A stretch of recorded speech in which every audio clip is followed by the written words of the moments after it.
Salut, salut Jalal, salut Samir, salut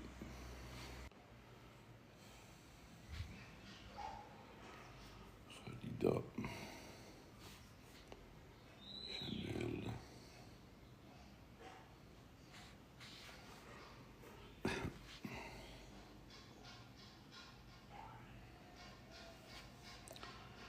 salut Jadil,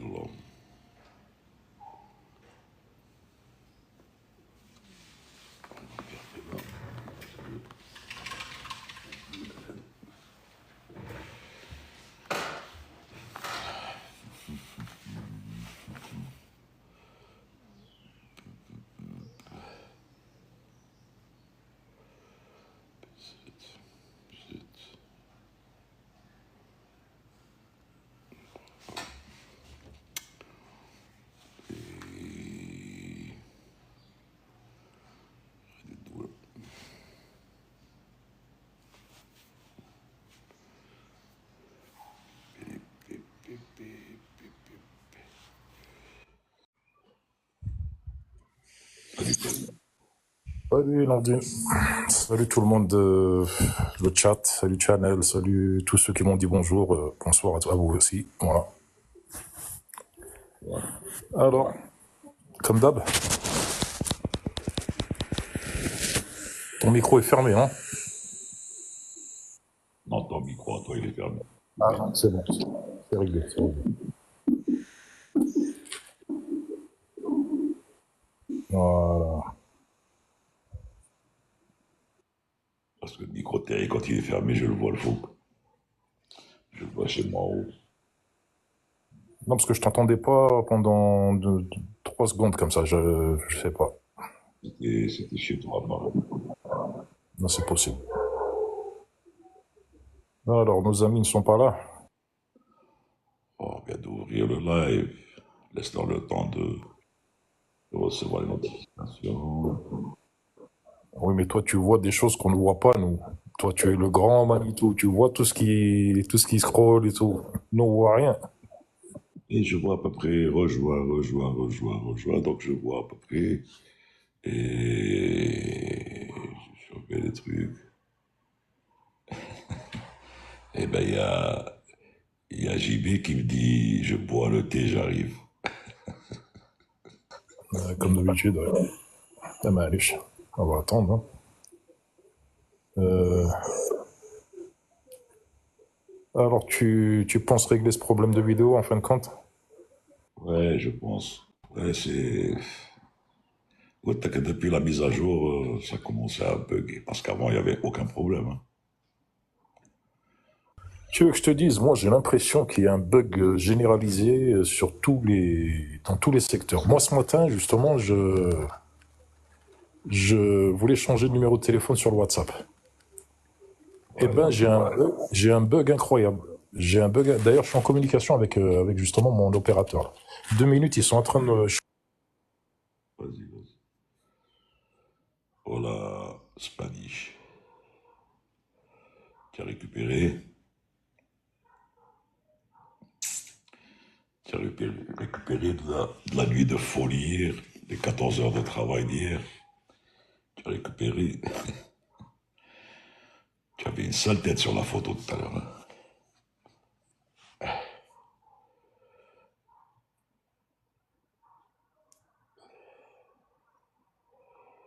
New day from Norway.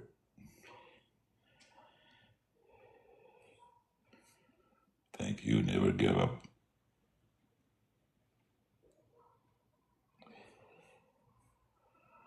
From Norway. C'était, oui, ben, j'imagine, hein. Mais tu avais une sale tête. Tu avais une sale tête.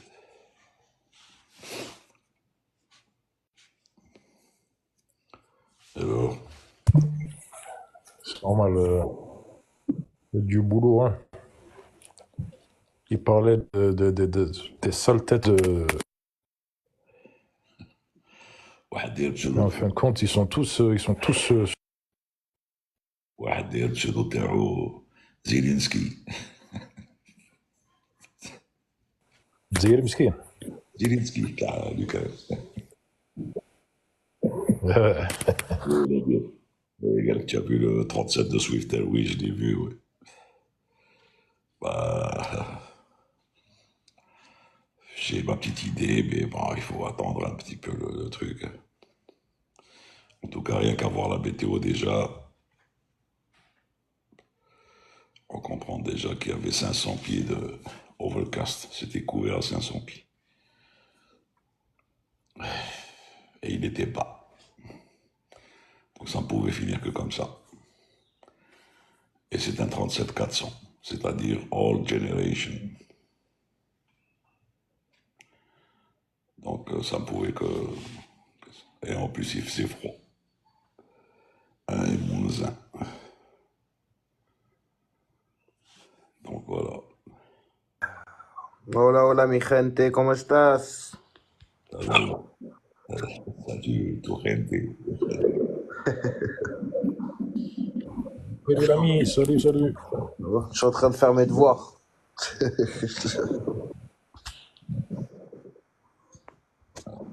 T'as intérêt, oui.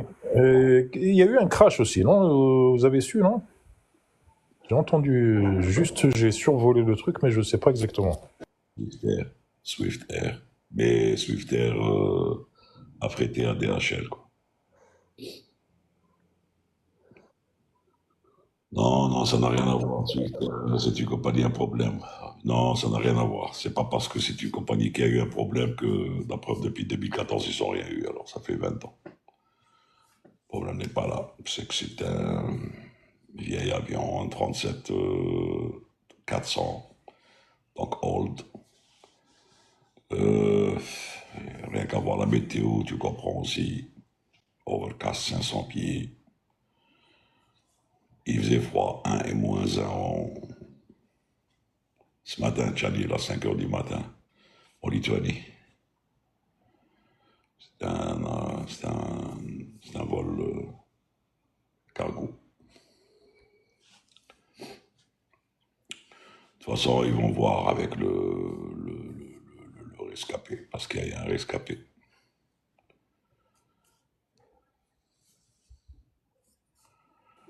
Un pilote rescapé. Ouais. Ils étaient 4. Un décédé, deuxième à l'hôpital, enfin 2 à l'hôpital et il ne parle pas de la quatrième personne, elle qui ne l'ont pas retrouvé.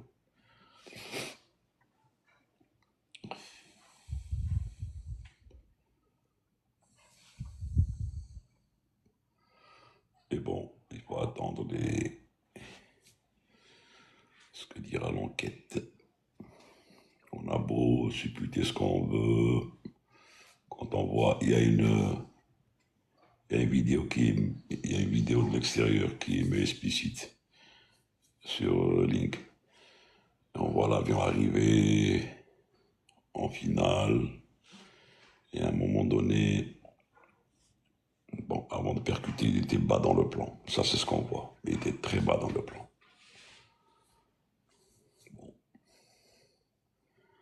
مليون في الشهر ماشي بزاف عليكم.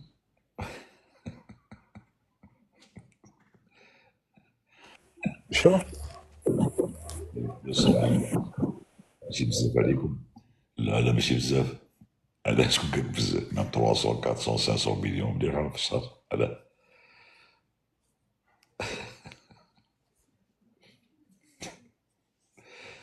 هذا طلع يحسب. انا ما نخرجوش 200 مليون مالك.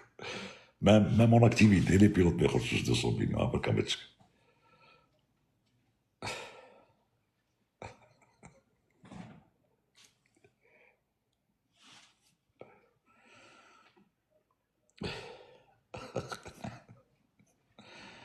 وتا قنعان تسمى دابا داير البسوط تاع قنعان نورمالمون تا غير مليون تقنع نورمالمون صافا كذا.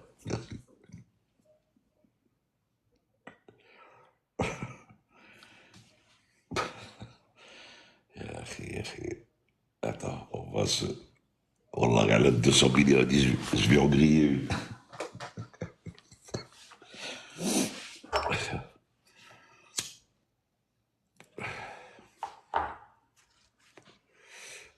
Nordine, t'as réussi à régler ton problème de vidéo là?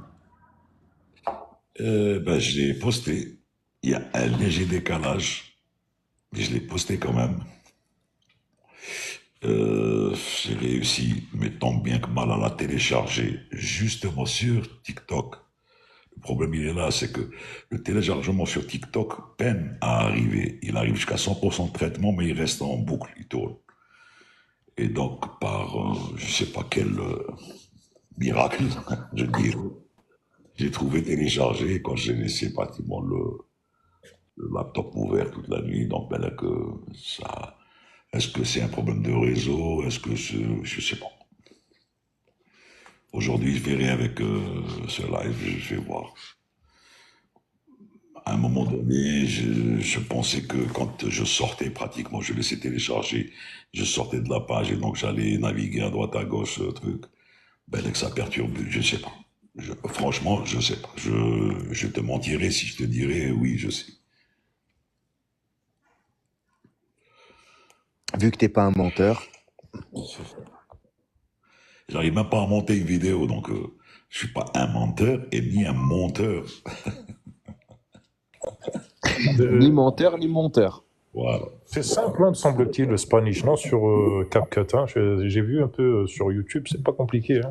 Tu Non, c'est prends. pas compliqué, mais le problème, c'est que lui, la vidéo, déjà de base, il n'arrive pas à télécharger. Elle arrive à 100% de téléchargement et elle reste bloquée à 100%, il peut pas la récupérer. Non, mais moi, je te parle plus de. Je te parle pas de celle à venir, je te parle des trois vidéos qui ont un décalage énorme au niveau de YouTube. De les récupérer et de faire un montage de façon à ce que le Et son soit justement, calé, tu vois. en fait, pour pouvoir le faire, ouais, pour pouvoir le faire sur CapCut, il faut que tu aies deux sources différentes, une source vidéo et une source audio. Là, quand lui, il téléverse de TikTok, c'est une seule et même vidéo. La vidéo comprend le son à l'intérieur. CapCut, tu peux le faire quand tu as deux choses différenciées, la ligne de son et la ligne de vidéo. Et comme ça, tu peux les recaler. Voilà, superposer les deux sources, exactement. Ah, la balle, je connais un truc incroyable. Elle est belle. Elle est belle et bien, elle est belle. C'est pour ça que je t'ai dit oui, c'est ça. Et toi, je sais que tu sais. Tiens, j'ai écouté la vidéo aujourd'hui de. Je me suis mis sur la vidéo de JB sur le VOR. T'as vu? Ouais, j'ai vu. J'ai vu. J'ai fait une petite mise à jour. C'est bien, au moins ça sert à quelque chose. Ah ouais, ouais, j'aime bien. Après, moi, ce que j'aimerais, c'est pouvoir récupérer les vidéos pour les mettre dans l'iPad, parce que là, t'es obligé de rester sur le téléphone, tu vois. Mais attends. Sur ton iPad, tu as accès à TikTok, toi. Non, j'ai pas mis. Ben voilà, tu le mets sur TikTok. Tu mets TikTok sur l'iPad ou là sur PC. Ouais. Et là, tu peux. Ouais, mais ça veut dire que j'ai besoin d'une connexion Internet, tu vois. Ben, ça, c'est clair. Ah, voilà. En fait, je voudrais avoir la vidéo en. Ou alors, il faut que je les enregistre. Tu vois, comme ça, je suis pas obligé de rentrer dans TikTok à chaque fois pour voir la vidéo. Ouais, ouais. Mais est-ce que Parce qu'ils sont, tu enregistres? ils sont intéressants, ces cours. Mais je ne sais pas si tu pourrais les télécharger de chez lui, je ne sais pas. Non, il faut qu'ils les envoient par WhatsApp ou un truc comme ça. Ah ouais, les envoie.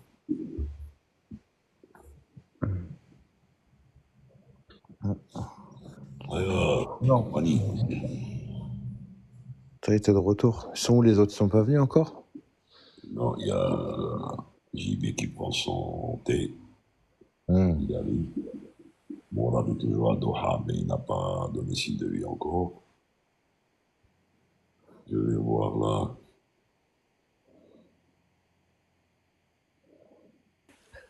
Mourad, peut-être qu'il va apparaître avec Samy, hein, avec Sam. Je pense pas, non. Je ne pense pas. Il devait. Et je pense qu'il y a eu contre-temps. Cette vidéo hors ligne aussi de Manto, Captain Crew. Oui, tu peux. Ça, oui. Ça, je sais plus pas accéder à ça. Quand tu es en hors ligne.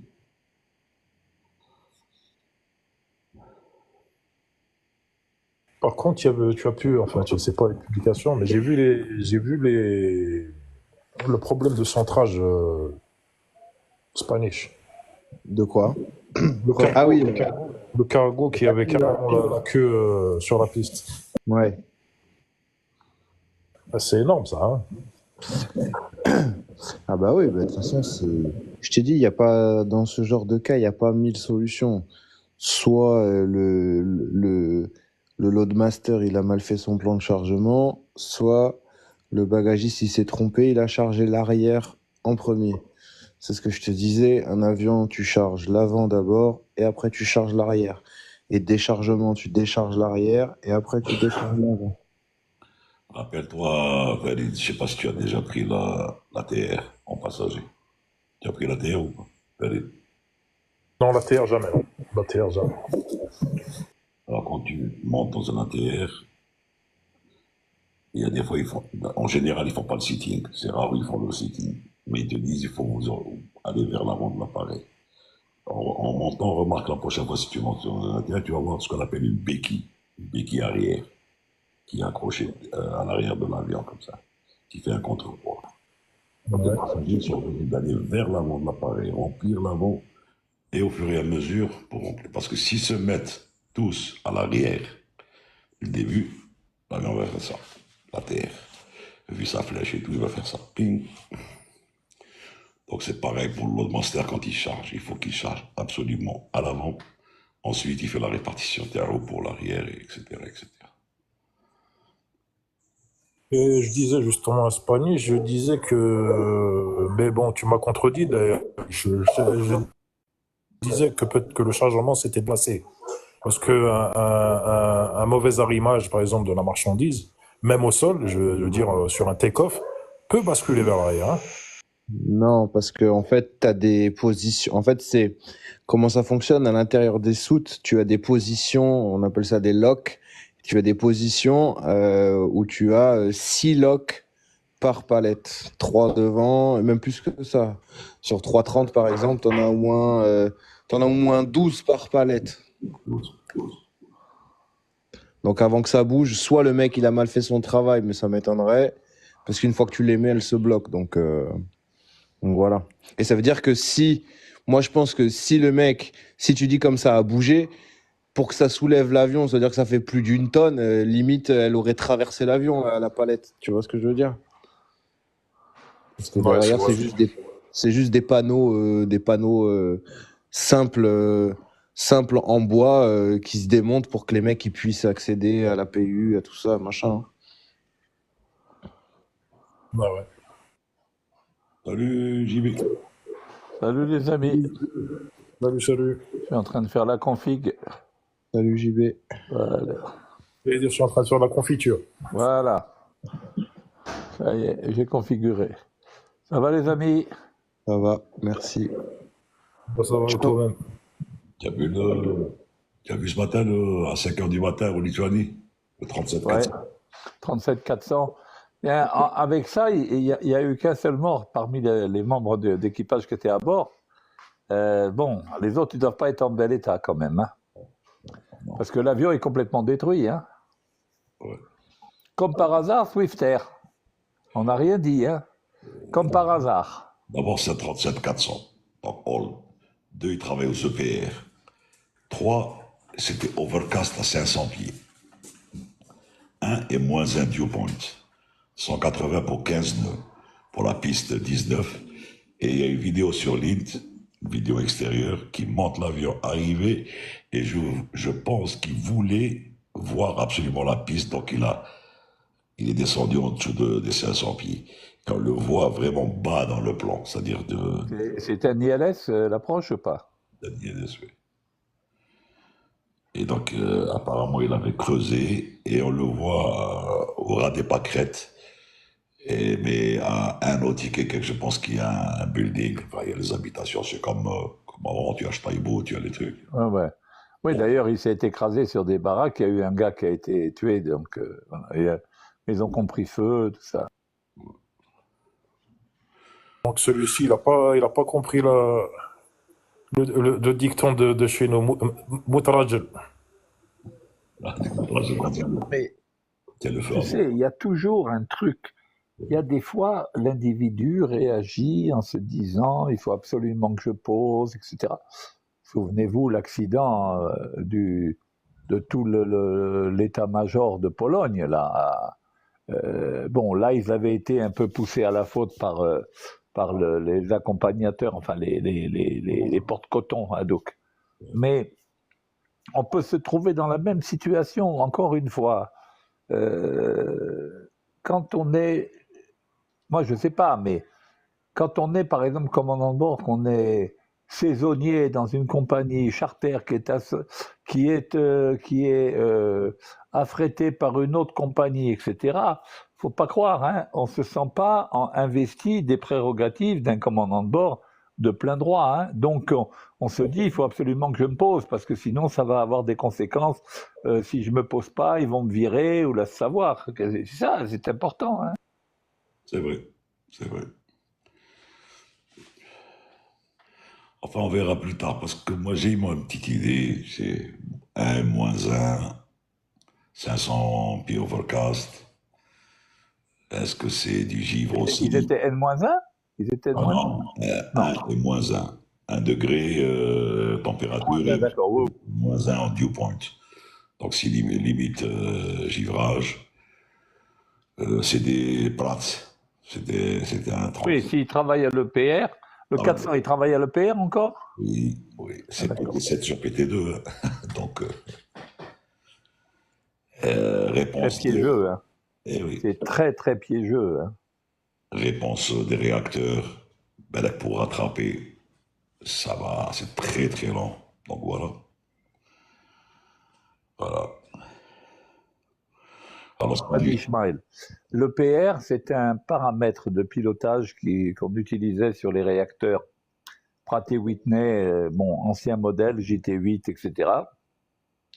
Alors, c'est la pression totale 7, c'est-à-dire en sortie turbine, divisée par la pression totale en entrée réacteur. Sur le compte du réacteur, on avait une prise de pression totale.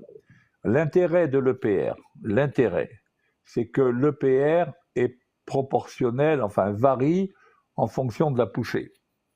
C'est-à-dire une augmentation de, on va dire 20% d'EPR correspond à peu près à une augmentation de 20% de la poussée. Sauf que l'EPR donc est un paramètre qui est sensible dans la mesure où il faut déjà que la pression, la pression totale 7, elle est forcément libre, il n'y a pas de problème, elle est en sortie turbine, il n'y a aucun problème. Par contre, la PT2, qui est en entrée réacteur, elle peut très bien givrer. Et si elle givre, réfléchissons, PT7 divisé par PT2, si PT2 givre, PT2 forcément décroît, et donc le PR augmente. Et donc, ce que voient les pilotes, ils voient une augmentation de PR. Donc, qu'est-ce qu'on fait? En réaction, sans trop réfléchir, on réduit les moteurs. Réduit, ouais. Alors Ce que faisant, il faudrait faire voilà. l'inverse. Ok. Voilà. OK. Et donc, en plus, autre désavantage de l'EPR, c'est que l'indicateur d'EPR nécessite du courant alternatif. Donc, pas comme. Moi, je parle des tableaux de bord analogiques, hein. Et donc, sur un tableau de bord analogique, en cas de perte d'électricité, on perdait l'indication EPR. Donc, il fallait qu'on revienne à l'indication N1 et N2. Bon, et c'est pour ça que ça a été abandonné, parce que, bon, la linéarité de variation avec la poussée n'était pas fondamentale pour le pilotage du moteur. Voilà. Donc, voilà ce que c'est que l'EPR. Ça s'utilise plus que sur des avions équipés encore de moteurs d'ancienne génération. Voilà. exactement, salut, t'es crash de Potomac, c'était ça. Vas-y, Tu as raison, Thaler. salut, Talir. Salut à tous, bonsoir. Salut mon ami, comment vas-tu? Ça va, ça va. Fraîchement, bonsoir tout le monde. Fraîchement à Toulouse.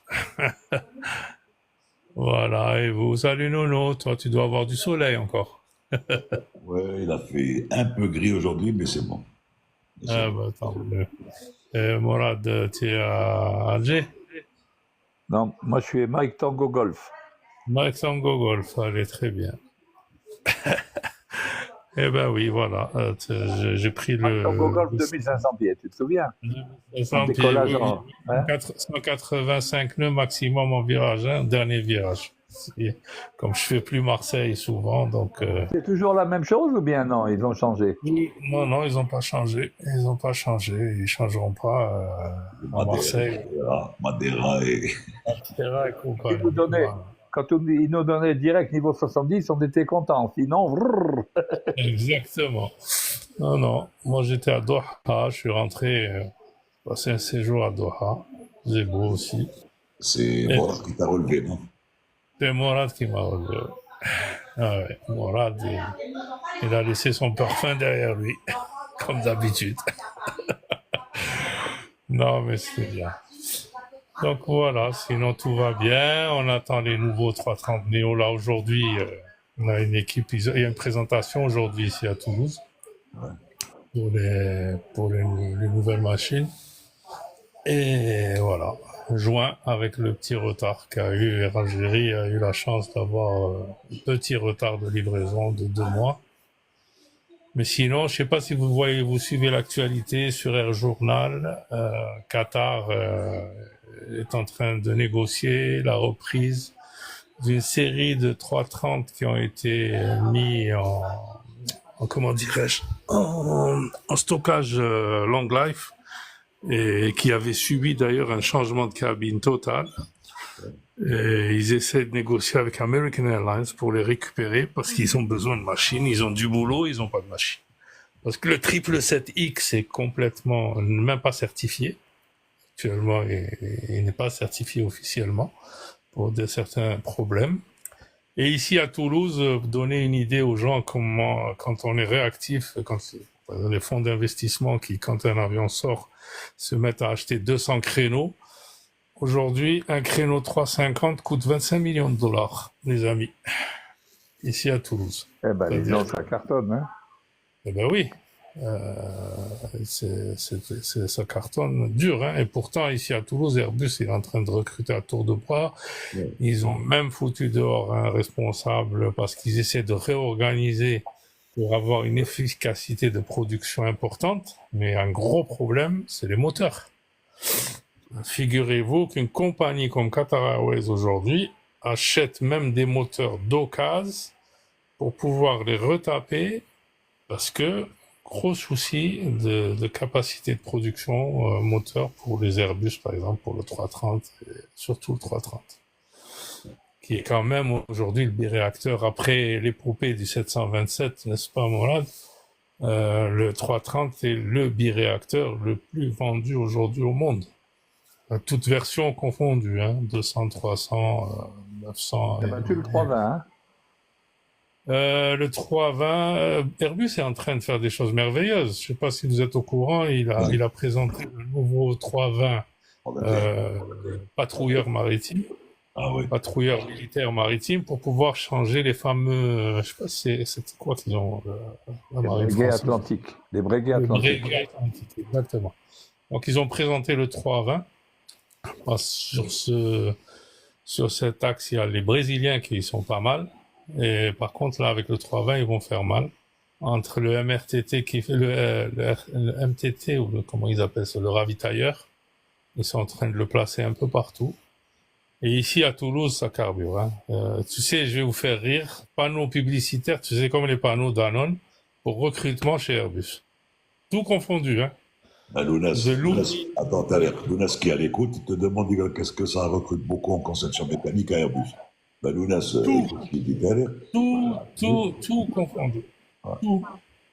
Et vraiment, les gens, il ne faut pas qu'ils hésitent à aller. Aujourd'hui, on a une fuite de mécaniciens d'Algérie, dont un jeune parent qui est maintenant au Canada.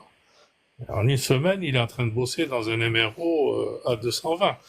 Et il s'est amusé à envoyer 6 CV en arrivant à Montréal. Et il a été appelé par tout le monde. Air Canada, Air Canada Technics, Air Canada tout court, par tout le monde. Il y a vraiment un boom pour les gens qui est sérieux et qui veulent avancer. Moi, je dis, hein, pour Airbus, si quelqu'un a au moins le droit, ou par une résidence, ou par une nationalité, de pouvoir travailler en France, nos problèmes, hein. Mais vraiment nos De problèmes. quoi, en maintenance, du coup? En ce que tu veux. Je le dis, c'est panneaux publicitaires Danone, quoi. C'est sur l'autoroute, hein. Parce qu'on C'est voit qu'il y a rien. une pénurie déjà. On voit qu'il y a une grosse pénurie de mécaniciens déjà dans toutes les compagnies. Mais là, du coup, Oui, ce serait pour du montage et de l'assemblage en usine, du coup. oui, il y a tous les sous-traitants. Il ne faut pas oublier qu'à Toulouse, avec Godrich, vous avez tous les sous-traitants d'Airbus qui sont là. Il y a même Sabena Technics, il y a Air France Technics, ils sont installés tous autour d'Airbus. Et un exemple, Air India, cause maintenance difficile vu la flotte qu'ils ont, eux ont opté pour une télétransmission de toutes les données de leurs avions qui est suivie à travers un data center ici à Toulouse. Bon, juste ma fille a bossé sur ce projet, donc c'est elle qui a mis en place tout ça. Et aujourd'hui, leurs avions sont télésurveillés à partir d'ici. Ah, je l'ai vu ce et post. Je l'ai vu aujourd'hui. Sur, Ouais, c'est sur LinkedIn, j'ai voilà. vu aujourd'hui qu'ils cherchaient Oui, des opérateurs pour téléverser oui, les données des compagnies. oui. Ouais, je l'ai vu. Ma fille a mis en place ce projet avec Air India. Ça a duré 1 année. Parce que bon, les Indiens, c'est un peu difficile sur le plan de leur état d'esprit dans le travail, mais ça, elle a réussi, ils ont réussi, et voilà, le contrat a été signé parce que on n'arrive plus à suivre comme ça. Il faudrait une armada de mécanos. Donc dès qu'il y a un problème, ils reçoivent l'information qu'il faut aller sur tel avion, sur tel réacteur, faire un boroscope ou faire un truc parce qu'il y a des données qui sont pas normales. Extraordinaire quand même. Le problème, c'est que les mecs, ils veulent plus le faire parce que bah, t'es sous-payé. Là, aujourd'hui, un mécano, moi, j'en parle avec des jeunes, là. Des jeunes mécanos. Les mecs, ils sont à 1600, 1700 euros. Tu vois? T'as fait des études, Ouais. machin, ça fait un peu léger quand tu commences ta carrière de autant d'années d'études, entre guillemets, pour gagner 1700 balles, pour être sur le tarmac toute la nuit. Et les mecs, ils sont dégoûtés. Aujourd'hui, on négocie, hein, Ouais. même en France. Il y a des Ouais. il y a Nadir Lamel qui pose la question justement sur le gars qui est parti. Le type qui est parti au Canada a suivi formation PART 66. C'est que ça va partir. Oui. C'est une affirmation, Et- non, dit. Une question, Oui. c'est une affirmation. Il te dit, Ouais, il la a part passé. 66, elle est obligatoire. Il est parti. Il a la chance aussi d'avoir, mais il s'en fout, hein, au Canada, c'est pas un problème. Lui, ça lui a facilité les procédures administratives, mais il a une nationalité européenne. Il est arrivé 1 semaine après, ils lui ont fait une formation accélérée juste pour la méthode de travail, tout ça. Et puis là, c'est terminé. Il bosse et il peut aller changer de boulot quand il veut. En plus, ils vont le former encore plus. Bonsoir tout le monde. Bonsoir. Et voilà. Bonsoir. Ouais, il t'a dit Voilà. donc une licence DSM ne marche pas. Parce que lui, c'est un mécanicien à H, Nadir, si vous connaissez. Ouais, la DSM, ouais. Non, mais il est parti. Il avait une licence aussi algérienne, hein, donc voilà. Il a fait une formation par 66 tout seul. Mais voilà, il y a du taf. C'est ce qu'il faut. Et pour les 20 ans qui viennent, hein, les amis, hein, c'est pas pour aujourd'hui. D'ailleurs, je pense, si je ne me trompe pas, d'après ce que je vois un peu partout, on va pousser mondialement à minimum 67 ans. Parce que impossible. Là, toutes les statistiques, j'ai rencontré un copain qui est à la DGAC ici à Toulouse, et il m'a dit, simulation, avec toutes les capacités de formation dans le monde, il est impossible de pouvoir subvenir aux besoins dans les 5, 6 à 10 ans qui viennent. Les Japonais ont demandé 72. Je vais reprendre du boulot alors. Je vais reprendre un boulot. Oui, mais parce que... Bon. Mais quand te présente Morad, qui est enquêteur et spécialiste en aéronautique, en enquête accident au Maroc, Tariq et commandant de bord 330. Voilà. Sarah Marid, Morad, salut. Salut, ravi. Bienvenue. Ben, c'est formidable parce que j'avais fait un mail à BEA à Paris pour essayer. Je voulais faire une formation même à mes frais Il est pas au d'enquêteur. Paris, il est au Maroc, lui. Oui, oui, non, mais pour faire une formation chez BEA à Paris, j'ai pas eu de réponse parce qu'ils ont pas vu le mail ou je sais pas. Bon. Il est préférable que tu te déplaces. Si j'ai un conseil, si tu montes à Paris, va au Bourget directement, tu te présentes, tu vas discuter avec le directeur ou là, le truc, et tu étayes de vive voix. Parce que Oui, et tout ça, ils sont submergés par les trucs. ils m'ont signé en décembre, je vais passer les voir. Voilà de Chirac. Ça va, Allah يبارك فيك, alhamdoulilah, très bien. T'as vu احنا غادي. l'accident ce matin du 37 en Lituanie? Non, non, non, non, Le 37 de Swift, 37 non, 400, non, un 37. non, j'ai pas vu. J'ai pas vu. Voilà. غير pour l'Akht Tariq, elle a la formation pour enquêteur initial. Il faut contacter directement l'ENAC parce que c'est l'ENAC qui en est responsable pour la formation des enquêteurs. En plus, nous, on a été formés à aller. Je vais aller les Voilà. voir. Hein. Je suis à Toulouse, Voilà. donc, à côté. Merci beaucoup, monsieur Moine. De rien. Alors parlons pour la maintenance. Donc, il faut faire la différence entre le maintien de navigabilité des aéronefs et la maintenance tout court, entretien des avions. C'est-à-dire un organisme de maintenance aéronautique. Donc c'est vrai que là maintenant, il y a un règlement, le 2042, et c'est un règlement européen, et qui donne le droit aux organismes de gestion de maintien de navigabilité pour tout ce qui est gestion de maintenance et d'entretien. C'est comme le cas d'une exigence dans une compagnie aérienne de mettre en place un responsable désigné maintenance. Donc c'est de l'engineering, etc. C'est tout le suivi des heures de vol pour la programmation de l'entretien périodique. Et là maintenant, avec ce règlement-là, on peut aussi en parallèle, non seulement on s'occupera de tout ce qui est gestion de maintien de navigabilité, mais aussi la délivrance du CDN, le certificat de navigabilité de l'aéronef. Et donc c'est plus facile que de soumettre ton avion à la DGAC ou de l'autorité compétente de l'aviation civile pour qu'il vous fasse un renouvellement de CDN, plus que un client que tu as. Et donc il te gère en parallèle tout ce qui est système d'entretien, et puis il vous programme en parallèle le CDN. Et donc c'est pour cette raison que la plupart maintenant des compagnies aériennes, au lieu de mettre en place un système de suivi et de gestion de maintien de navigabilité, ils préfèrent le sous-traiter chez un organisme agréé convenablement. Très bien. Merci, Morad. Merci de l'info. Parfait. Bonjour, docteur. Mets-toi au micro. Bonjour, docteur. Bonsoir tout le monde.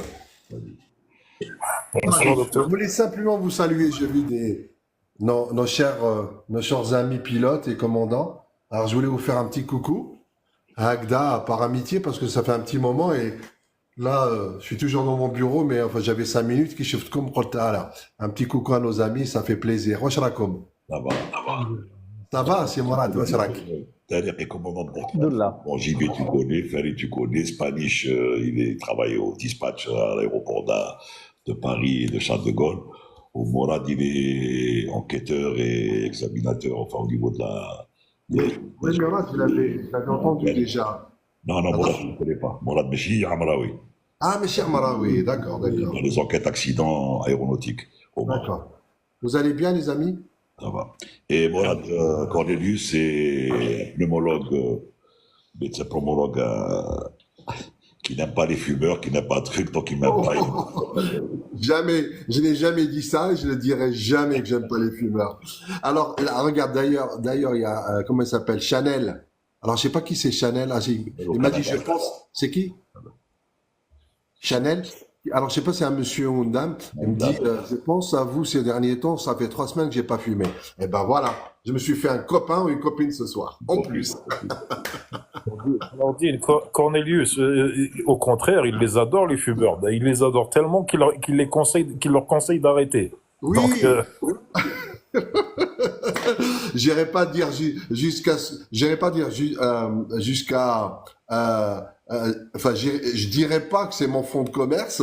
Voilà, donc parler de commerce, c'est très incompatible avec mon mentalité, mais enfin, c'est un petit peu ça aussi, hein. En fait, je m'occupe surtout des conséquences du tabac, des conséquences qui sont terrifiantes, et je m'en occupe tous les jours. Alors, quand j'essaie d'inciter les gens à arrêter de fumer avant qu'ils aient les conséquences, n'est-ce pas chez Nordine, c'est Nordine. Je veux que tu, je veux que- Ne t'en fais pas, je resterai là, je suis éternel, moi. Ah oui. Si je peux intervenir, docteur, moi, Vas-y, je suis ancien vas-y. fumeur et j'ai arrêté le 16 avril 2009, Bravo. mais d'une façon brutale, et je pense qu'il faut un déclic. Moi, le déclic a été très simple. J'avais acquis un appartement au 7e étage dans un immeuble. Les ascenseurs n'étaient pas encore fonctionnels. Et donc, en suivant les travaux de chantier de finition, je montais et je descendais les escaliers plusieurs fois.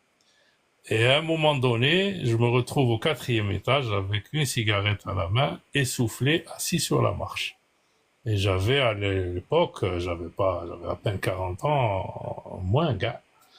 Et j'ai dit, c'est pas possible. Et le jour même, c'était la dernière cigarette, à ce jour.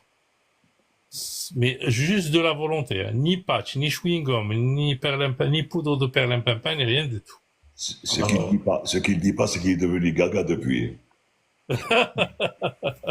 En fait, si tout le monde pouvait faire ce que vous avez fait, si tout le monde pouvait avoir cette volonté, si tout le monde pouvait avoir ce déclic, ça serait super. Et il y en a beaucoup qui l'ont. Attention, c'est pas forcément la majorité qui a besoin d'aide pour s'arrêter. Mais disons qu'il y a un certain pourcentage extrêmement important qui s'arrête du jour au lendemain, ou selon ses propres moyens, ou en se débrouillant tout seul, en souffrant tout seul, ou bien... mais les autres, il y en a quand même un paquet qui ont vraiment besoin d'aide. Parce que l'addiction... Une petite question, docteur, parce qu'il y a plusieurs sons de cloche. Je l'utilise pas, hein, mais je voulais avoir juste votre avis sur la cigarette électronique, parce que j'ai l'impression qu'on n'a pas assez de recul et que ça peut être même plus dangereux que la cigarette. Écoutez, je suis désolé, je suis monté, on a bifurqué sur la cigarette alors que vous étiez dans les avions, l'aéronautique. Hein? C'est ta faute, Mais non, attends, moi je t'ai fait monter au même temps pour que tu nous parles tu m'avais dit la dernière fois que tu pouvais parler un petit peu des... Ouais, je cherchais justement, je vais répondre à la question de monsieur, je cherchais un truc, voilà, que j'avais préparé, parce qu'Anaya, voilà. Non, c'est curieux, Nordine, hein. C'est curieux, Nordine, mais on fait souvent l'analogie avec, bon, quand on parle de pneumologue, automatiquement, on pense à fumeur, cancer du poumon, mais il y a pas mal d'autres pathologies. Alors, je vais vous dire, pour la cigarette, elle est responsable de à peu près 60, directement, indirectement, 75 000 morts par an en France. Cela étant dit, les conséquences de la cigarette sont multiples. Quand on parle de conséquences, surtout ce qu'on appelle la BPCO, la bronchopathie chronique obstructive, c'est l'obstruction des bronches, les essoufflements, l'emphysème, etc. Mais également du cancer du poumon, vous l'avez très très bien dit, mais également en dehors du cancer du poumon, d'autres types de cancers comme le cancer des vessies, et sans oublier les maladies cardiovasculaires, c'est-à-dire que la cigarette, elle, toute seule, et puis d'autres facteurs de risque, sont à l'origine de maladies cardiovasculaires et pulmonaires qui sont extrêmement fréquentes, que ce soit en Algérie, en France, aux États-Unis, dans le monde, et dans tous les pays en voie de développement. Le développement, c'est une catastrophe. La BPCO, dont j'ai parlé souvent dans mes lives, comme ça, j'ai communiqué dessus il n'y a pas très longtemps, parce qu'il y a la journée de la BPCO, de lutte contre la BPCO mondiale contre la BPCO. Donc, c'est toujours une rhétorique. Je m'en lasse jamais parce que c'est vraiment mon cheval de bataille. Maintenant, pour votre question, la cigarette électronique, la cigarette et la cigarette, j'allais dire normale, ordinaire. La cigarette normale, elle a deux types de composants. Elle a la nicotine, qui est responsable exclusivement de la dépendance. Vous voyez, quand on fait un shoot de nicotine, quand on fume, la nicotine va se fixer sur des récepteurs au niveau du cerveau, d'accord? Et après, il va y avoir une sécrétion de dopamine, de sérotonine. Ce sont des substances qui favorisent le bien-être, qui favorisent, tu vois, la récréation, la joie, etc. Et donc, plus on fume, plus on fabrique des récepteurs, plus la dépendance augmente, qui est à la fois chimique, physique et comportementale. Cela étant dit, la cigarette, elle a non seulement la nicotine, ce qui pose problème, c'est ce qu'il y a à côté de la nicotine. On appelait ça les goudrons. Il y a des substances toxines qui sont cancérigènes, qui donnent des maladies. C'est ça le problème. La cigarette, quand tu la fumes, non seulement tu deviens dépendant, et après, tu tapes tous les produits toxiques. Et il y en a des centaines. Ammoniac. Des goudrons, de l'arsenic, il y a plein de trucs. Sauf que la cigarette électronique, à côté de cela, c'est un système dans lequel, quand tu fumes une cigarette électronique, il y a une vapeur. Il n'y a pas de combustion. La dangerosité d'une cigarette, c'est quand tu fumes. Quand tu fumes, malgré le filtre, il y a une combustion, c'est-à-dire il y a une brûlure, ça brûle. Et quand ça brûle, ça libère des produits toxiques qui vont bousiller les bronches et les poumons, et d'autres organes, les artères, etc.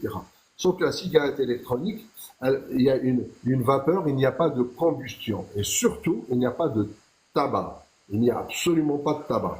Simplement, il y a des substances un peu pour faire une espèce de vapeur. Et aussi, ce qui est intéressant, c'est quand il n'y a pas de combustion, c'est supposé être moins dangereux qu'une cigarette avec le tabac. Donc la cigarette électronique, moi je propose aux gens surtout de mettre de la nicotine en patch ou bien en spray, en gomme, etc. Et voilà la stratégie chez les médecins. Quand ils veulent, eux, utiliser la cigarette électronique, c'est là, je les autorise ou je leur donne mon avis. Et je leur dis tout simplement, il n'y a pas de combustion, on n'a pas assez de recul. Vous avez raison, mais si on pouvait comparer la cigarette avec le tabac, la cigarette sans le tabac, je leur dis tout simplement que la cigarette électronique est peut-être 50 fois moins toxique qu'une cigarette avec le tabac. Classique, normal. Je ne dis pas que c'est pas toxique, je ne dis pas qu'on a assez de recul, je dis simplement que c'est beaucoup moins toxique. Il y a un point d'interrogation et qu'à mon sens, c'est justifié de prendre une cigarette électronique à défaut de prendre une cigarette avec les goudrons, les produits toxiques et cancérigènes, donc le tabac, et une cigarette dans laquelle on met que de la nicotine à différentes doses et après on diminue. Voilà ce que je leur dis. Je dis pas que c'est pas toxique. Voilà. Mais l'aspect comportemental que vous avez soulevé, docteur, ouais. L'aspect comportemental oui. est maintenu avec la cigarette électronique, parce que finalement, quand on fume... Moi, je me suis arrêté de fumer le 31 décembre 2005, d'accord. Oui. Pareil que Tariq, du jour au lendemain, ni patch, ni Ammar Bouzoir, j'ai tout arrêté et c'est tout. Bon, ok. Mais comment dirais-je, le côté comportemental est très important. Absolument. Parce qu'on rythme sa vie quand on fume, on rythme sa vie avec des cigarettes. Après le repas, après le café, après ceci, après cela, pour fêter quelque chose, parce qu'on est énervé, parce qu'on est ceci. Donc, la cigarette électronique ne supprime pas cette addiction comportementale. Voilà. Ok. Sexuel aussi. D'accord. Donc, c'est pour ça, si vous regardez ça, je vais vous montrer un truc, si vous permettez. Si j'ai 2 minutes. Ça marche ou pas? Vas-y. Alors, peu importe, parce que j'ai l'impression que ma caméra, elle est pourrie. Je sais pas pourquoi elle est pourrie comme ça, ma caméra. Ah oui, c'est parce que j'ai pas enregistré. Voilà. De toute façon, quoi qu'il en soit, donc on incrimine le tabac, mais le tabac, en réalité, sans actif, Sans? il faut qu'on se trouve une excuse, Nordine, là, non? Le tabac sans additif.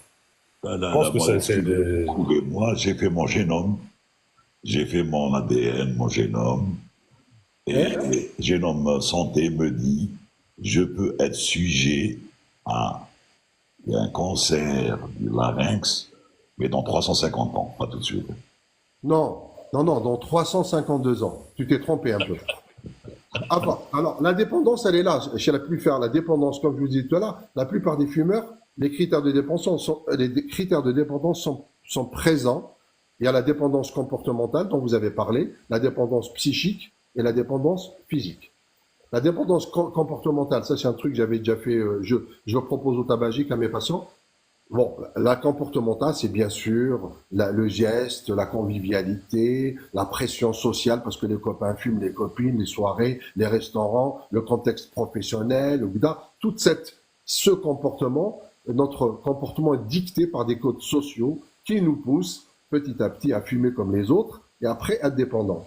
La dépendance psychique, elle est liée aux propriétés strictement psychoactives de la nicotine. On en a parlé tout à l'heure. C'est-à-dire très rapidement, à la phase d'initiation, dès la 5 à 6 cigarettes par jour, eh ben, le phénomène de dépendance psychique arrive très rapidement. Et c'est un élément essentiel du renforcement du comportement tabagique. On appelle ça renforcement positif. Après, vous avez raison aussi, la dépendance physique, c'est-à-dire après plusieurs années d'évolution, et chez dans 25 à 30% des gens, c'est pas tout le monde. Tu vois, heureusement que c'est pas 100% des fumeurs qui deviennent dépendants, sinon les conséquences seraient catastrophiques encore plus. Des gens que la dépendance physique survient après plusieurs années d'évolution, et c'est le développement dont je parlais tout à l'heure, de récepteurs cérébraux spécifiques à la nicotine, qui accroît justement les besoins et l'avidité à fumer, du fumeur en nicotine. Et puis, qui entraîne aussi la sensation de manque, la pulsion irrésistible, à reprendre une cigarette, la nervosité, l'irritabilité. Donc, quand on donne la nicotine en patch, en gomme, en spray, en tout ce que vous voulez, ou de la nicotine à travers la e-cigarette, c'est une partie qu'on prend en charge. Après, il y a des techniques cognitives et comportementales qui aident le fumeur. J'espère qu'il n'est pas encore patient, sinon il aurait. Voilà, on va dire le fumeur, comme Nordine. On dirait un bébé qui vient de naître, Mazel Baraka. Pour l'aider justement à se débarrasser par des petites astuces ou bien une vraie restructuration cognitive sur les croyances, sur les comportements, etc., qui peut faire partie de la globalité d'une prise en charge du sevrage tabagique. Voilà. Après, c'est très, comment dirais-je? Après ça, parler du sevrage tabagique, ça peut pas se faire en 5 minutes, en 10 minutes ou en un quart d'heure. C'est vraiment un vrai atelier avec tous les aspects et je peux pas te dire maintenant tout de suite, eh ben, j'ai la baguette magique tout de suite, Hagda, tout de suite, maintenant, pour t'aider à arrêter de fumer. Merci. Merci, docteur. Tout ça, pour tout Avec ça. plaisir, Kouel Aziz. Alors, attends.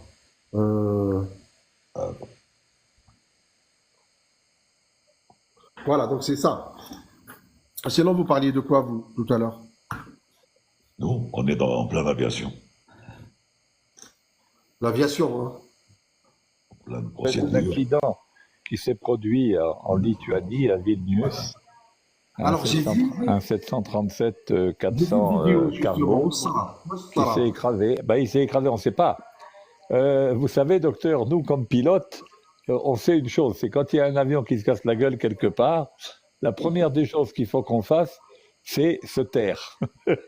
Parce que, comme on n'a pas les informations, on laisse aux journaleux le soin de spéculer, mais nous, comme professionnels, on ne se reconnaît pas le droit de parler de choses pour lesquelles on n'a pas d'informations. C'est comme si on vous demandait de poser un diagnostic sans avoir ausculté le malade. Là, c'est pareil. Exactement. C'est exactement pareil. Si j'ai pas les éléments, il y a des gens qui disent ouais, je crois que le docteur il m'a loupé parce que j'avais ça et ça et ça, et puis il s'est trompé et après ceci cela. Qu'est-ce que vous en pensez? Il est passé à quoi? J'ai dit attendez. Moi j'étais pas là, j'ai pas le dossier médical, je ne peux strictement rien dire. Et en plus j'ai pas le médecin à côté de moi pour qu'il plaide il plaide sa cause. Non, et vous voulez? Non. Mais par contre j'ai vu une image. On le voit s'écraser ou pas? De quelle phase ça s'est passé? Parce que je suis pas au courant du tout. On approche En très courte finale. avec un overcast à 500 pieds. De piste. À 0,9. Je le voyais, il surveillait, il était, c'est une espace entre deux montagnes, il y avait une espèce de vallée, et puis il progressait. Il Ça était sent en... l'altimètre, JB. Hein? Ça sent l'altisme, non? Non, c'est d'abord il faisait overcast 500 pieds, donc c'était un plafond très bas. 2, c'est un 37 400, analogique, qui travaille aux EPR. 3, on le voit sur la vidéo qui était très bas par rapport au plan. Donc ça veut dire qu'il voulait peut-être, Chercher la visuelle. la piste. Et 3, 4, il y avait 1 degré et -1 au dew point, en point de rosée. Donc probablement, givrage de la PT2 sur la PT2 sur PT7, ça, dans ce que ça donne. Et ça s'est terminé sur un building en finale. Voilà. Le 400, il se pilote à l'EPR. Je connais pas ça. 400, même 500, ils se pilotent dans le pire. Il y a beaucoup de morts. Il y en a, c'était un avion cargo, il y avait 4 personnes. Donc 1 décédé, 3 rescapés, donc 2 déjà à l'hôpital et le 4e, ils l'ont pas encore trouvé. Ils ont pas touché un bâtiment ou un truc, non? Si, ils ont touché un building, un bâtiment, un bâtiment. Il y avait du monde dedans ou pas? Non, il n'y avait personne. Il y a une personne qui a été tuée, hein, qui était dans le bâtiment ou un truc comme ça. Voilà.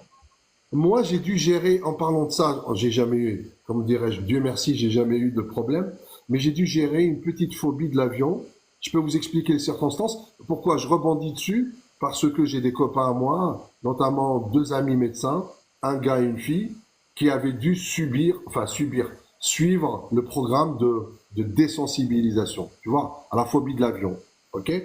Donc moi j'ai eu, pas tout à fait, mais presque une phobie de l'avion. Maintenant je l'ai plus, mais beaucoup moins. Disons que je suis pas très à l'aise à fond, mais j'adore les avions. J'adore les avions.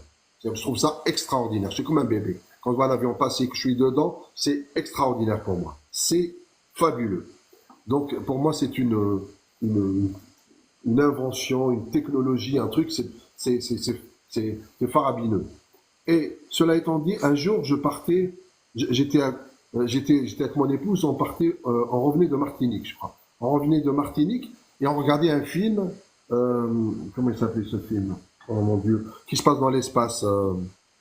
Oui, le fameux astronaute qui non, Houston, on a un problème. Comment il s'appelle?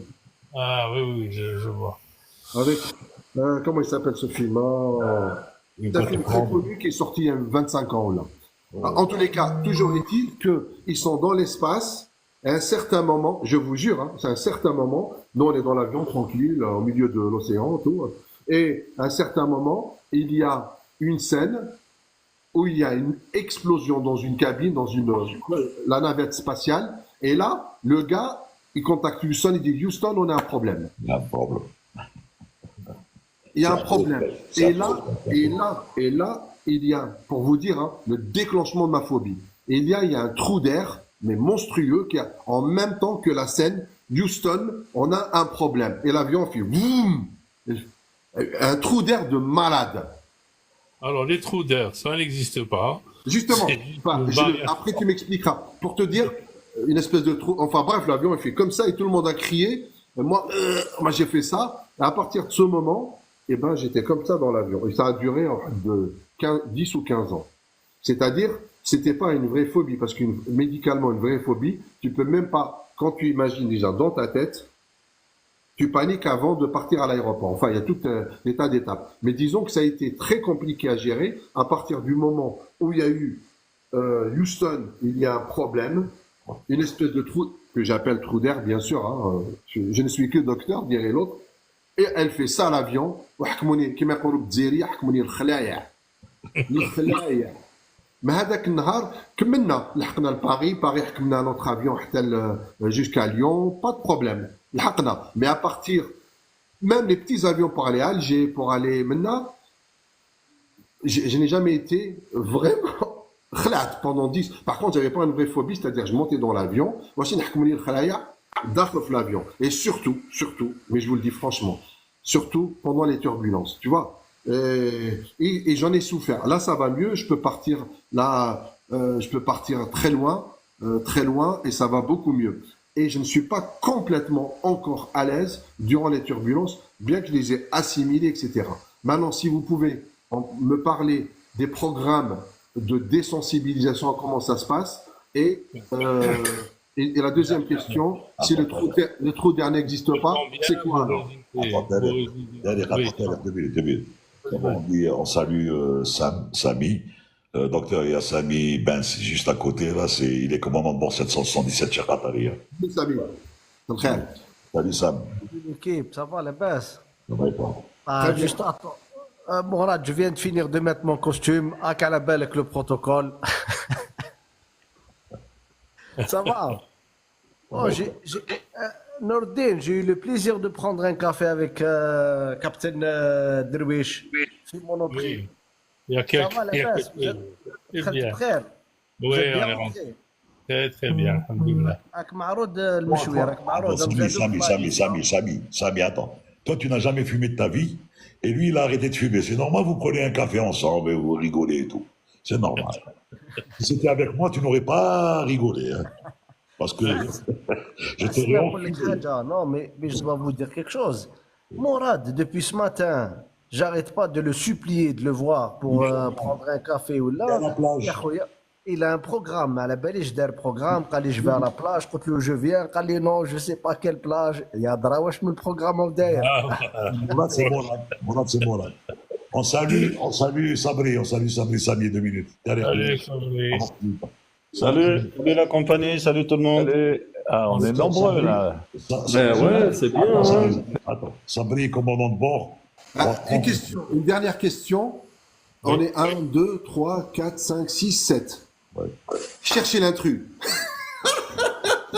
L'intrus, c'est moi. Cherchez l'intrus. C'est moi l'intrus. L'intrus, c'est qui? Charlie.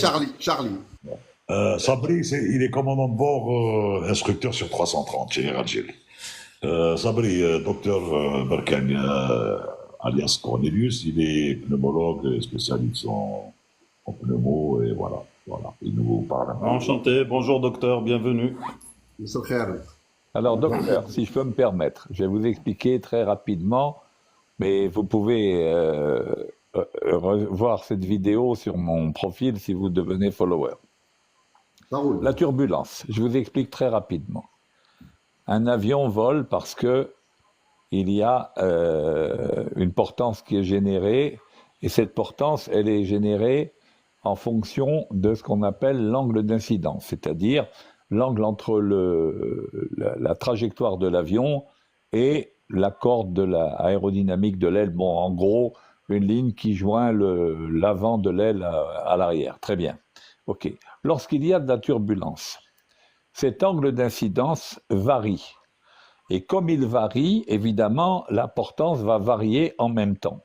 Alors imaginons qu'à l'instant T, parce que l'air est turbulent et en fait ne s'écoule pas de manière laminaire, vous savez ce que ça veut dire laminaire et turbulent, puisque je sais quand vous faites des Doppler, etc., vous l'utilisez. Bon, très bien. Quand l'écoulement de l'air est turbulent, l'angle d'incidence des ailes varie, et donc éventuellement la portance va augmenter instantanément. Par inertie, donc l'avion va avoir tendance à monter, et par inertie, bien évidemment, vous allez avoir tendance à rester sur votre siège, donc vous avez tendance à être écrasé sur votre siège. Alors un coup, l'angle d'incidence va augmenter avec une portance qui va augmenter instantanément. Un coup, l'angle d'incidence va diminuer et la portance va diminuer. À ce moment-là, l'avion aura tendance à descendre vers le bas, et vous aurez tendance, au contraire, par inertie, toujours à être décollé de votre siège. Donc, mais en réalité, pendant que vous êtes en turbulence, l'avion pratiquement ne bouge pas. Ce sont juste des micro-mouvements qui se font, et nous, au poste de pilotage, l'altitude ne varie pas. D'accord? Donc ce ne sont que des variations d'importance et qui génèrent donc une réaction inertielle des gens qui se trouvent dans l'avion. Et tout ça est amorti par les ailes qui sont par définition flexibles, qui jouent le même rôle que la suspension d'une voiture. Voilà un peu succinctement comment ça marche, et je vous invite, si ça vous intéresse, à devenir un de mes followers, et vous verrez, j'ai fait une vidéo sur mon profil sur la turbulence, justement, et l'explication précise des effets de la turbulence. Voilà. Très bien, c'est Mourad. Alors, si j'ai bien compris, donc, ces turbulences, donc elles sont un peu équilibrées par les ailes, il y a des variations comme ça, mais l'avion est parfaitement stable, il ne dévie pas de sa trajectoire, il ne change pas d'altitude. Si j'ai bien compris. Rien du tout. J'entends pas. Absolument. Il ne change pas d'altitude, donc quand elles sont extrêmement violentes, importantes. Pourquoi parfois on voit parfois des reportages ou des gens qui disent ils ont eu des turbulences, mais qui font valdinguer les valises et même les êtres humains.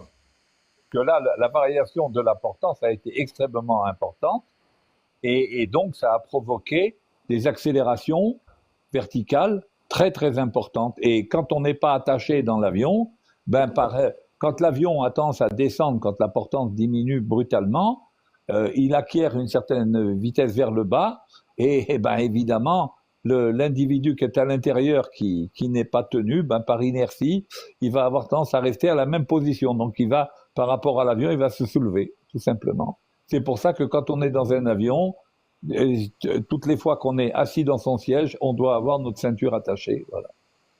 Donc, voilà, c'est-à-dire, à mon avis, il y a donc, ça c'est une explication qui va beaucoup m'aider moi parce que je suis beaucoup moins phobique, et donc moi non, j'avoue que maintenant ça me gêne pas outre mesure, mais bon, c'est toujours les phénomènes d'anxiété, d'angoisse, c'est toujours pareil. C'est-à-dire en psychologie moderne, maintenant, les gens qui ont des phobies, quel que soit l'objet de la phobie. Là, spécifiquement, on parle de l'avion parce que c'est votre domaine et je suis monté chez vous. Il faut bien que je parle d'un truc en rapport avec l'avion, médical et avion. Moi, je pense que c'est important.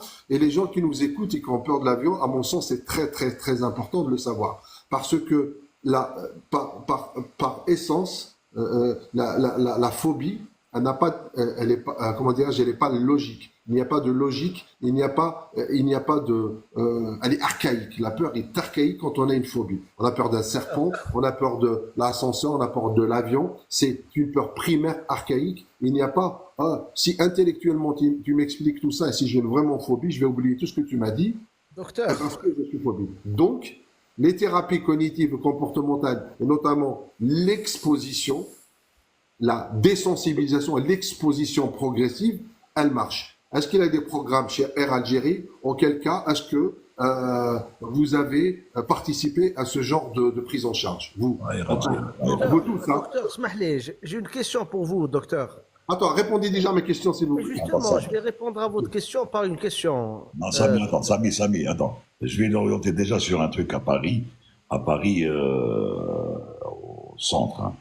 Il y a un simulateur où ils font le genre de désintox, pas de désintox, mais déphobisation, quoi. Oui, mais moi, là où j'habite, on le fait surtout à Genève. Il y a un programme à Genève, à côté. À Lyon, peut-être même à Lyon, mais à Paris, il y a un gros truc, hein, c'est vrai. Ouais. Vas-y, Sam. Oui, docteur, j'ai une question, s'il vous plaît. Est-ce que la piqûre, tchika, est-ce qu'elle fait peur ou elle fait mal, généralement? Est-ce qu'elle fait peur ou elle fait mal? Est-ce qu'elle fait peur aux gens, aux patients? Oui, elle fait peur aux patients. Vous savez que les patients, c'est très grave, vous savez que les patients, quand ils viennent pour prendre une piqûre, ils ont l'impression que l'aiguille, elle fait 3 mètres. C'est l'impression qu'on a, parce qu'on a tellement peur qu'on a l'impression que l'aiguille, elle fait 3 mètres. C'est pareil pour les turbulences. Vous avez l'impression, vous avez parlé de trous d'air et de turbulences, etc. Vous savez que l'avion ne bouge pas de 1 ou 2 mètres maximum. Des fois, il ne bouge pas, il reste stable. Mais les passagers, ils ont l'impression que l'avion bouge de 15 mètres, de 20 mètres. Alors que l'avion, il n'a pas bougé. parce que les gens ont peur. C'est exactement pareil pour la piqûre. Nous, quand on vient voir un médecin, il sort la piqûre, on a l'impression que l'aiguille, elle fait 6 mètres, alors que on a l'impression qu'on va mourir, alors que rien ne va arriver. C'est exactement pareil pour l'avion. Donc, les turbulences, les trous d'air, etc., n'existent pas. Et la turbulence, même si elle est des fois très sévère, mais la plupart du temps, 90% du temps, l'avion bouge légèrement, mais les passagers, ils ont l'impression que l'avion va tomber de plusieurs mètres ou on va se cracher, etc., etc. La turbulence, je ne fais jamais cracher d'avion. C'est ça, c'est ça. En fait, j'ai parlé de la turbulence parce que ça m'était arrivé dans cet avion en particulier, mais maintenant, de façon globale, la peur de l'avion, hein, qui est une peur archaïque, etc., qui met en place, enfin, qui est basée sur l'anxiété, les troubles anxieux, les troubles phobiques. J'avais fait un truc sur ça il n'y a pas très longtemps. Les troubles phobiques, ça marche exactement pareil. J'ai peur j'ai peur du serpent, du chat, de prendre l'avion, de prendre l'ascenseur, etc. Il y a des objets, etc. Donc, ce qui marche le plus, c'est pas la psychothérapie en expliquant tout ce que vous me dites. Moi, maintenant, ça y est, parce que mon cortex frontal, il a incorporé, je sais que je prends de l'avion à la Bali. Ça peut bouger dans tous les sens, maintenant je m'en fous, je chante et je danse. Par contre, les gens qui sont phobiques, il y a une seule méthodologie, à mon sens, et c'est la désensibilisation, c'est l'exposition à ces peurs. C'est exactement le même principe. Tu as peur de l'ascenseur, il faut que tu t'exposes, mais avec un professionnel. Ça se fait pas comme ça.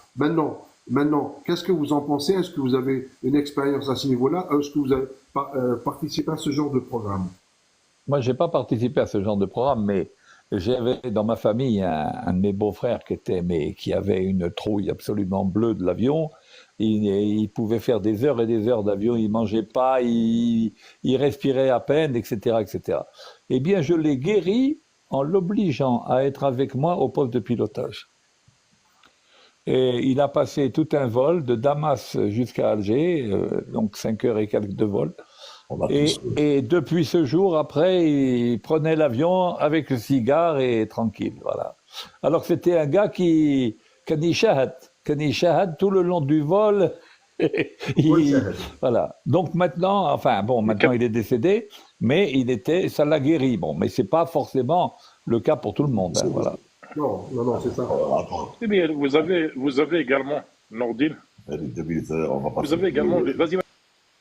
Depuis tout à l'heure, je sais pas, Nassaïm, attends. Ouais. Nassaïm, vas-y. Nassaïm. Ton micro. Nassaïm, une fois, vas-y. Allô? Oui, bonjour.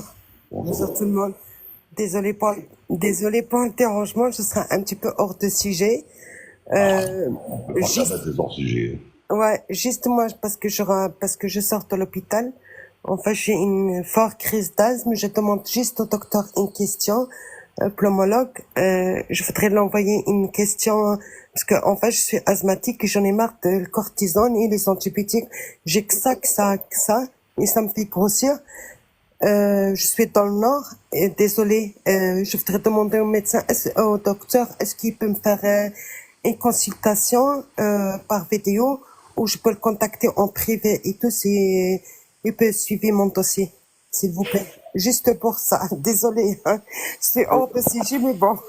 C'est vrai que c'est un peu délicat parce qu'on est dans un live qui n'est pas médical, mais qui est médical en rapport à l'aviation. Bien sûr, l'asthme, c'est une pathologie très sérieuse. Il faut qu'on en parle. Alors, je vous propose deux choses.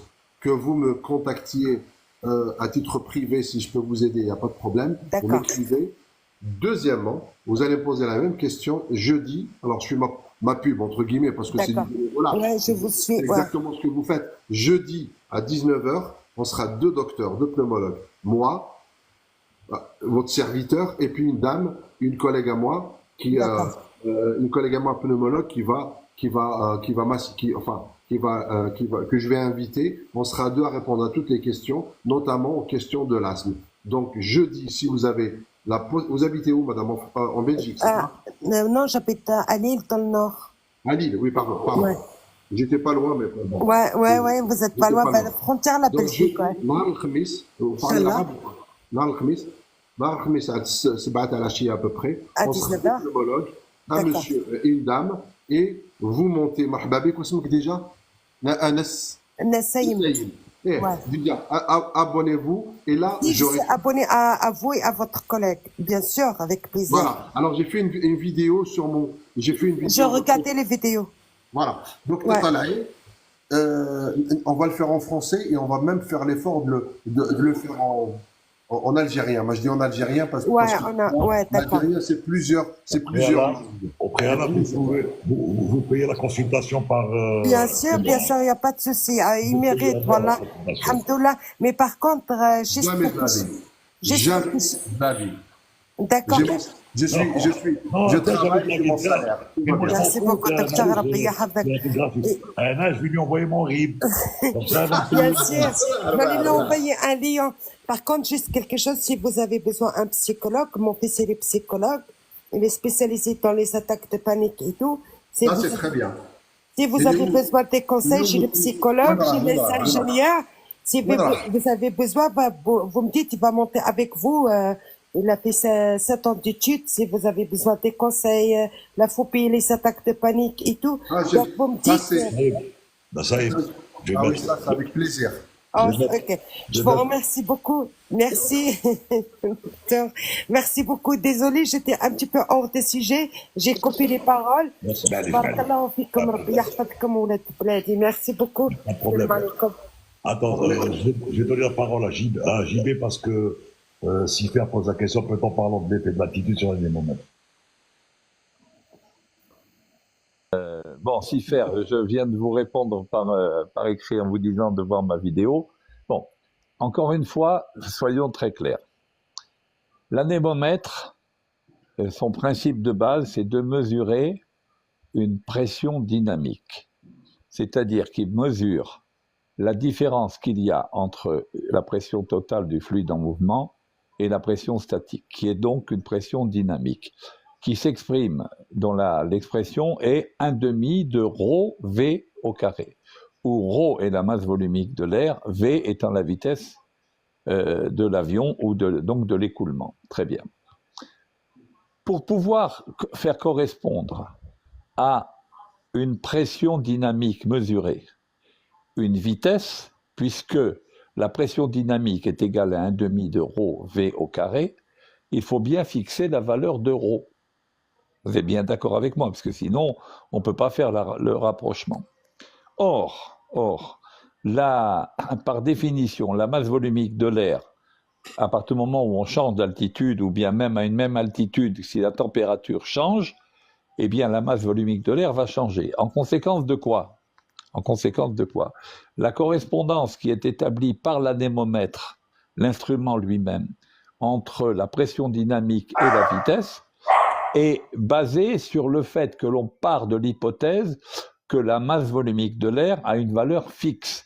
Et cette valeur fixe, c'est la valeur dans l'atmosphère standard, au niveau de la mer par 15 degrés. Cette valeur, c'est 1,225 kg par mètre cube. Et donc, la correspondance qui est faite par l'anémomètre, quand il vous indique une vitesse, c'est-à-dire qu'il a mesuré une pression dynamique et il en déduit une vitesse en considérant que la masse volumique de l'air est de 1,225. Or, elle n'est pas de 1,225. Déjà, même au niveau de la mer, elle n'est pas toujours à cette valeur, et encore moins quand on monte. Donc, plus on monte, plus l'erreur qui est commise sur la masse volumique de l'air est importante. Et donc, on est obligé de faire, pour pouvoir avoir la vraie vitesse de l'avion, on est obligé de faire une correction en disant « Ah, attention, on mesure effectivement une pression dynamique de temps, mais comme la masse volumique de l'air n'est pas la même, alors la vitesse est beaucoup plus importante. » C'est en fait ce qui se passe. Au niveau de la mer, par 15 degrés et 1013 hectopascales, la vitesse indiquée est égale à la vitesse propre, mais plus on monte, plus l'écart est important. Et en fait, quand on monte avec une pression dynamique constante, c'est-à-dire une vitesse indiquée constante, plus on monte, plus la vitesse propre de l'avion augmente. Voilà. Mais encore une fois, je vous invite à aller regarder ma vidéo sur l'anémométrie et vous aurez toutes les explications avec toutes les formules, etc. Voilà. Captain Vianney, excusez-moi, je voulais poser la question tout à l'heure, parce que c'était le sujet par rapport à la turbulence. Bon, on dit que il n'y a pas de perte d'altitude, c'est clair, on est fixé par rapport à cela, mais quand on parle de turbulence en air clair, qui est largement plus violente Et donc, bon, d'après votre gestuelle, donc il n'y a pas de perte d'attitude non plus. Mais est-ce qu'il y a quand même une certaine phobie des pilotes? La turbulence en air clair, le problème, c'est que elle n'est pas prévisible. Ça veut dire que quand tu vas rentrer dans un nuage, on ne parle même pas des cumulonimbus, mais déjà tu rentres dans tu as une couverture d'altocumulus, castellanus ou un truc comme ça, bon, tu sais que tu vas te faire secouer. D'accord, ça, bon, c'est visible. Maintenant, quand on est en air clair, là, ça saute aux yeux, enfin, ça nous saute au visage, on n'a rien pu prévoir et d'un seul coup, l'avion se met à vibrer. Le seul truc, c'est que souvent, la turbulence en air clair est d'assez forte intensité, mais en fait, on peut avoir de la turbulence en air clair, light, moderate et sévère. Peu importe, ça c'est. Mais ce qui est le plus gênant, c'est qu'elle soit, pour le moment, toujours assez imprévisible. Voilà, c'est tout. Mais sinon, au niveau de la mécanique de la turbulence, c'est exactement la même chose. Voilà. Oui. Oui, mais est-ce à dire, excuse-moi Nordine, est-ce à dire que une turbulence prévisible, vous avez quelque part toute longitude à préparer cet événement? Est-ce que vous avez des... Vous voyez ce que je veux dire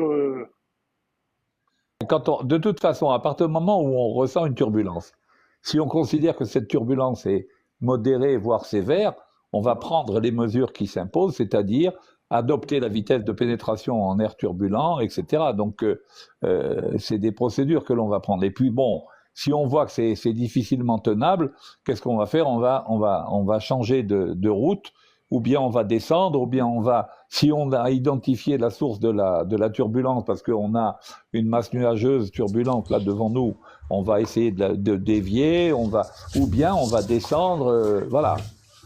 Une chose est certaine, en turbulence, surtout quand on voit la très haute altitude, il est toujours préférable, quand on rentre dans la turbulence, il est toujours préférable de descendre.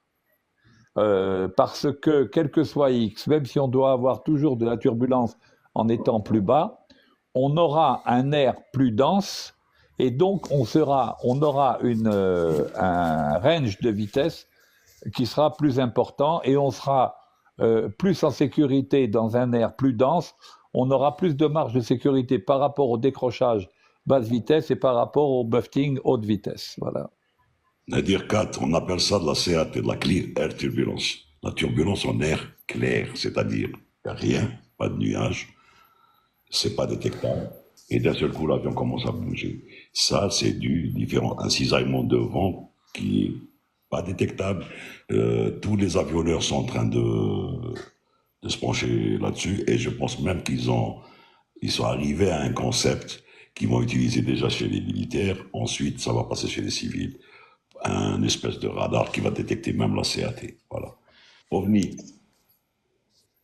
Oui, bonsoir messieurs, bonsoir commandant, bonsoir docteur, bonsoir à toutes et à tous. Merci de m'avoir fait monter. Je suis curieux de savoir parce que une question tout à l'heure je vous ai posée, vous m'avez dit ça n'existe pas.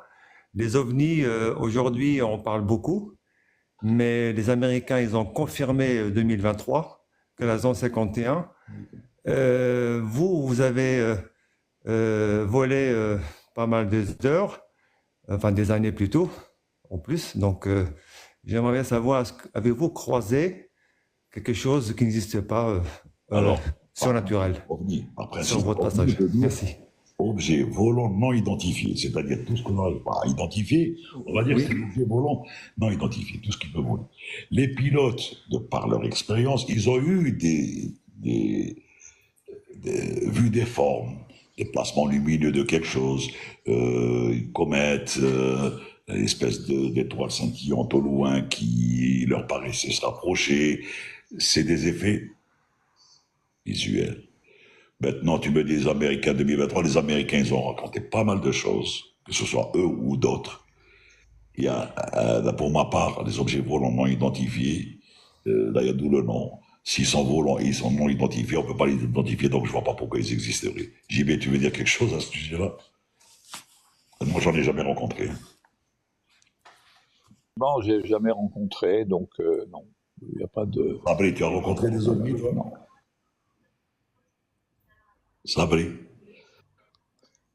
Salut. Non, non, j'ai pas rencontré d'ovnis. Les seuls ovnis que j'ai rencontrés, c'est sur Terre. En l'air, j'en ai pas vu. Samy, Bon, merci de... OVNI, laisse-moi terminer.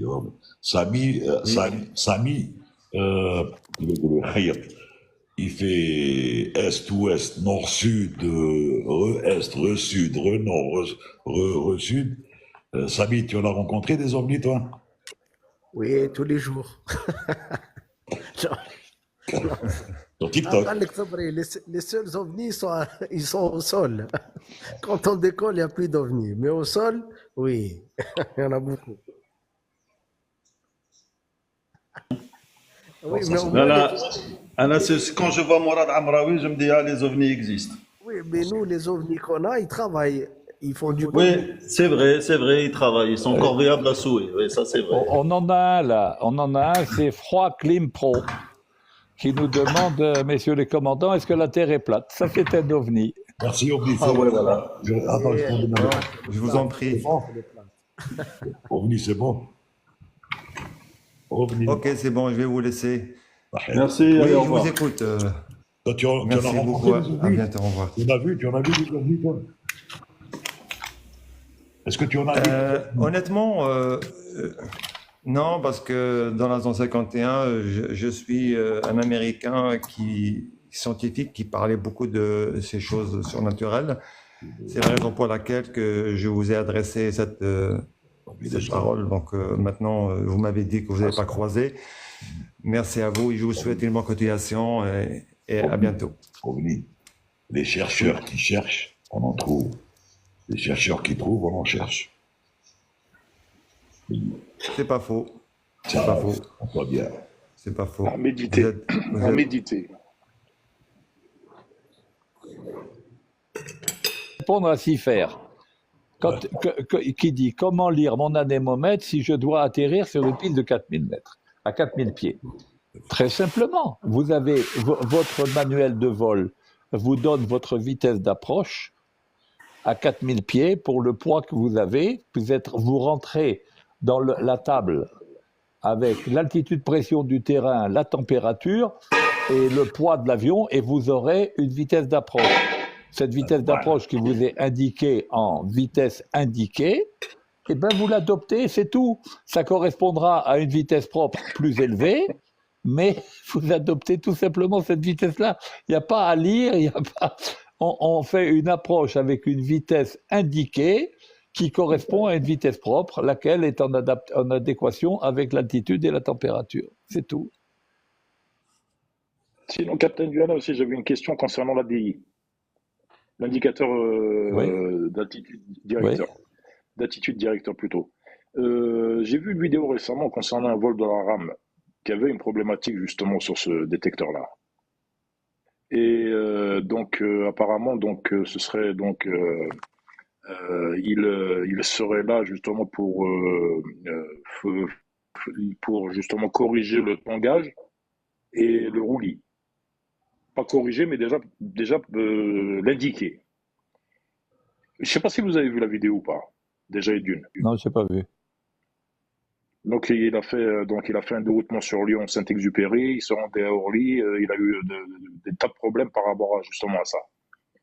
Et je voulais savoir justement s'il y avait moyen de désactiver, parce qu'il me semble qu'il y en a sur les deux côtés du cockpit, à l'extérieur, bien évidemment. On a trois horizons artificiels. Trois horizons artificiels. On en a un au côté commandant, un côté copilote et un auxiliaire. Toujours. Ouais, ce style de pitot qu'il y a sur la carlingue. Ah, les pitots. Ah, d'accord, oui. Non, parce que ADI, je n'ai pas compris. Ok. Les pitots. Ben oui, on a des pitots, on a des alternates, oui. Alors peut-être je me suis mal exprimé, ça doit être ADU alors dans ces cas-là, non? Non, j'ai pas compris. J'ai pas compris. Non, là, j'ai pas compris. Ah, tu veux dire peut-être les sondes comment dirais-je, Angle of attack, non, je ne sais pas. Là, je sais pas. Exactement, et c'est exactement ça, c'est exactement ça. Ah, C'est d'accord. exactement ça. Les Angle sortes of attack. d'angle of attack c'est sur le 37, enfin, en particulier sur le 37 Max, oui, avec le MCAS, oui, peut-être. Je ne sais pas. Là, il faudrait voir la vidéo pour que je puisse en parler.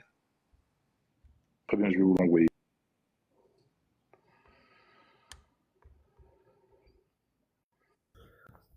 Morad, concernant le crash d'aujourd'hui, moi j'ai l'impression que soit l'avion a intercepté un faux lock ou un faux glide.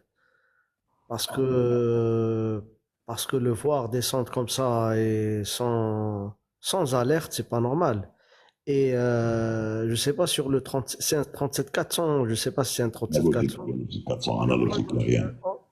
Obstacle ahead, normalement ça doit lui dire qu'il y a un immeuble en face. Et un GPWS, oui. Excusez-moi les cops, moi j'étais un peu déconnecté. Il y a eu un crash aujourd'hui? À 5 heures du matin, un avion d'Aswift Air 37-400, on approche en Lituanie, il a fait Sochi, Vilnius. Et il faut savoir, Samy, qu'il y avait 500 pieds, overcast 500 pieds. Température 1, dew point -1, vent 195 nœuds pour la 19.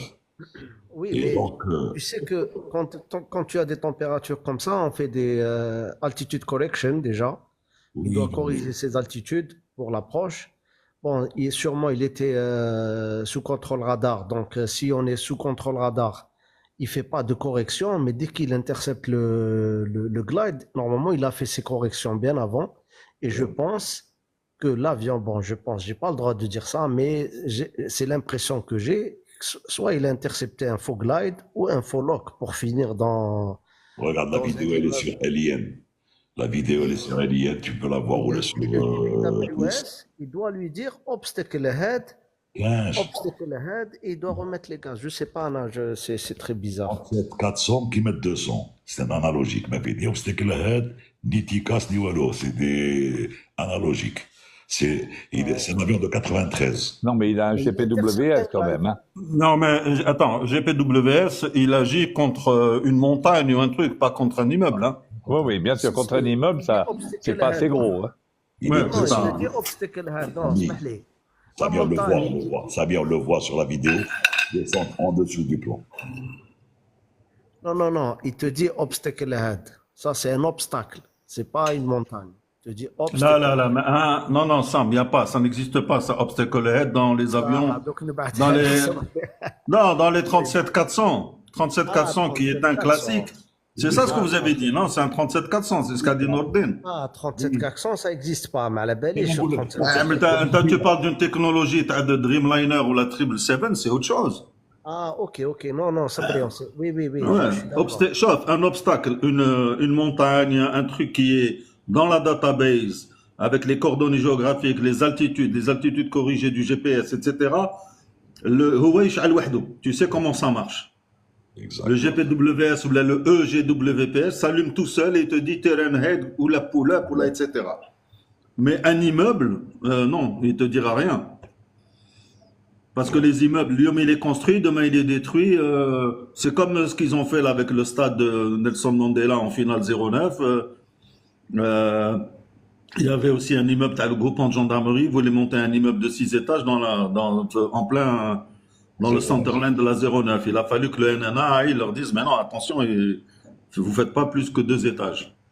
Non, maintenant que tu dises qu'il ait pris un faux glide, un faux lock, ça c'est possible. Moi, j'ai pas le détail du crash d'aujourd'hui, j'étais même pas au courant. J'ai vu juste le truc là du Sukhoi russe qui s'est posé, je crois, à Istanbul et qui a cramé, c'est tout. Ouais.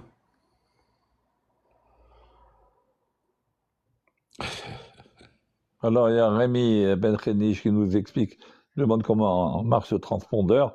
Bon, sans rentrer trop dans les détails, le principe du transpondeur, c'est tout simplement qu'il y a une interrogation par la station radar qui arrive vers l'avion, et au lieu que ce soit simplement la réflexion physique sur le fuselage de l'avion qui renvoie un écho, cette interrogation est captée par un récepteur. Elle est ensuite encodée et elle est renvoyée vers la station radar. Et dans l'encodage, il y a la vitesse de l'avion, son altitude, etc. Voilà. Donc, ce qui permet à la station radar, moyennant un code transpondeur qui est donné à l'équipage, d'identifier tel avion. Par exemple, tel avion, le Air Algérie 1000, il a pour code transpondeur tel code transpondeur, et à ce moment-là, sur l'écran radar, il va avoir un petit symbole qui va lui montrer Air Algérie 1000, qui va lui donner l'altitude de cet avion, la vitesse, etc., etc. Voilà comment ça marche. Bon, maintenant, on ne va pas rentrer dans le détail du comment ça fonctionne à l'intérieur. C'est très complexe, mais voilà un peu le principe de ça. C'est un interrogation-réponse entre l'avion et la station radar. Exactement. On parle d'une chute de pneus MNCF, chute d'un pneu à Atlanta. Je sais pas si vous l'avez vu, moi j'ai pas vu. Je l'ai pas vu, mais bon, ça peut arriver, ça. Tu sais, ça. Nadir peut nous expliquer ça. C'est quand ils ont changé la roue, il y a ce qu'on appelle le lucide, le translucide, je sais pas quoi, qui l'a lâché, ou dans la partie fixe, ou la vitesse était excessive, ou de pneus. Tout ça rentre en ligne de compte. Hein, donc, si tu veux, c'est arrivé souvent, cette histoire de perte de pneus après décollage. Ça arrive à Air Algérie, Nordin. Air Algérie, décollage 67 sur Paris. 67 ou là, non, même sur 27, je ne sais pas qui c'est, je pense. Bougrara Msaoud. Voilà. Mais c'est 67, le 27. Oui, il n'a pas fait 67, Bougrara Msaoud. Ici, il a fait 67. 310, pardon, 310, pas le 67, le 310.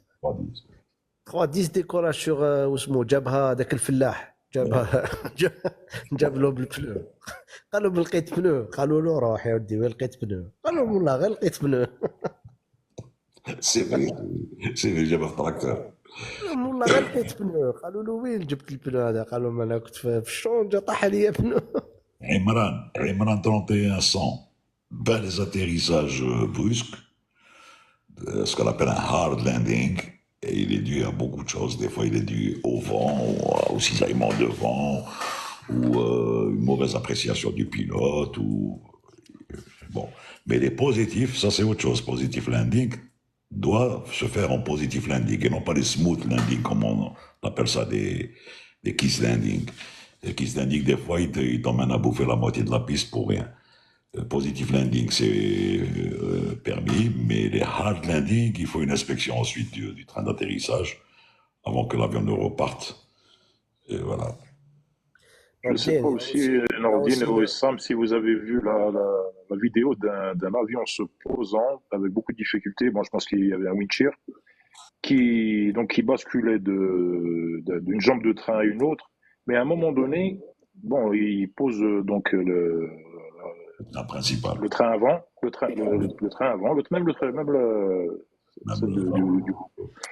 et on sent qu'il est stabilisé. On voit qu'il est stabilisé. Mais il fait un go-round pour autant. Et là, j'ai pas compris. Ça veut dire que son rollout n'était pas bon. Il a dû s'apercevoir qu'il allait quitter ou à droite ou à gauche la piste.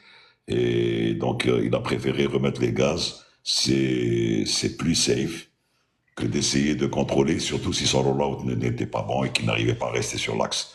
Parce qu'un avion, il suffit pas qu'il se pose, il faudrait qu'il reste sur l'axe de piste, tout en freinant, c'est-à-dire en auto-break ou bien en autonome ou l'âge. S'il se pose pour se poser, à une vitesse importante et ensuite se retrouver dans l'herbe, ça sert absolument à rien. Donc il est préférable de remettre les...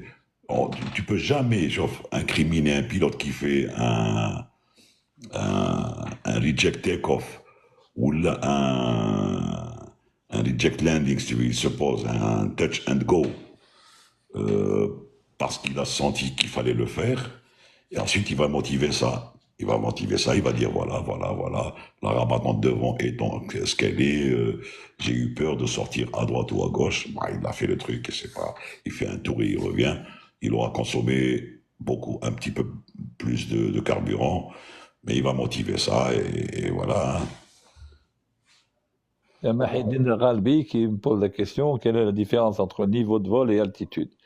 Alors, d'abord, quand on parle de niveau de vol, on parle de calage altimétrique à 1013 au standard, d'accord? Et le niveau de vol, c'est l'altitude par rapport aux 1013 hectopascales divisé par 100.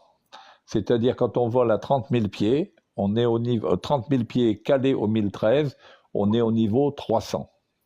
Quand on vole à 28 000 pieds au 1013, on vole au niveau 280. Par rapport à l'altitude, c'est quand l'altimètre est calé au QNH.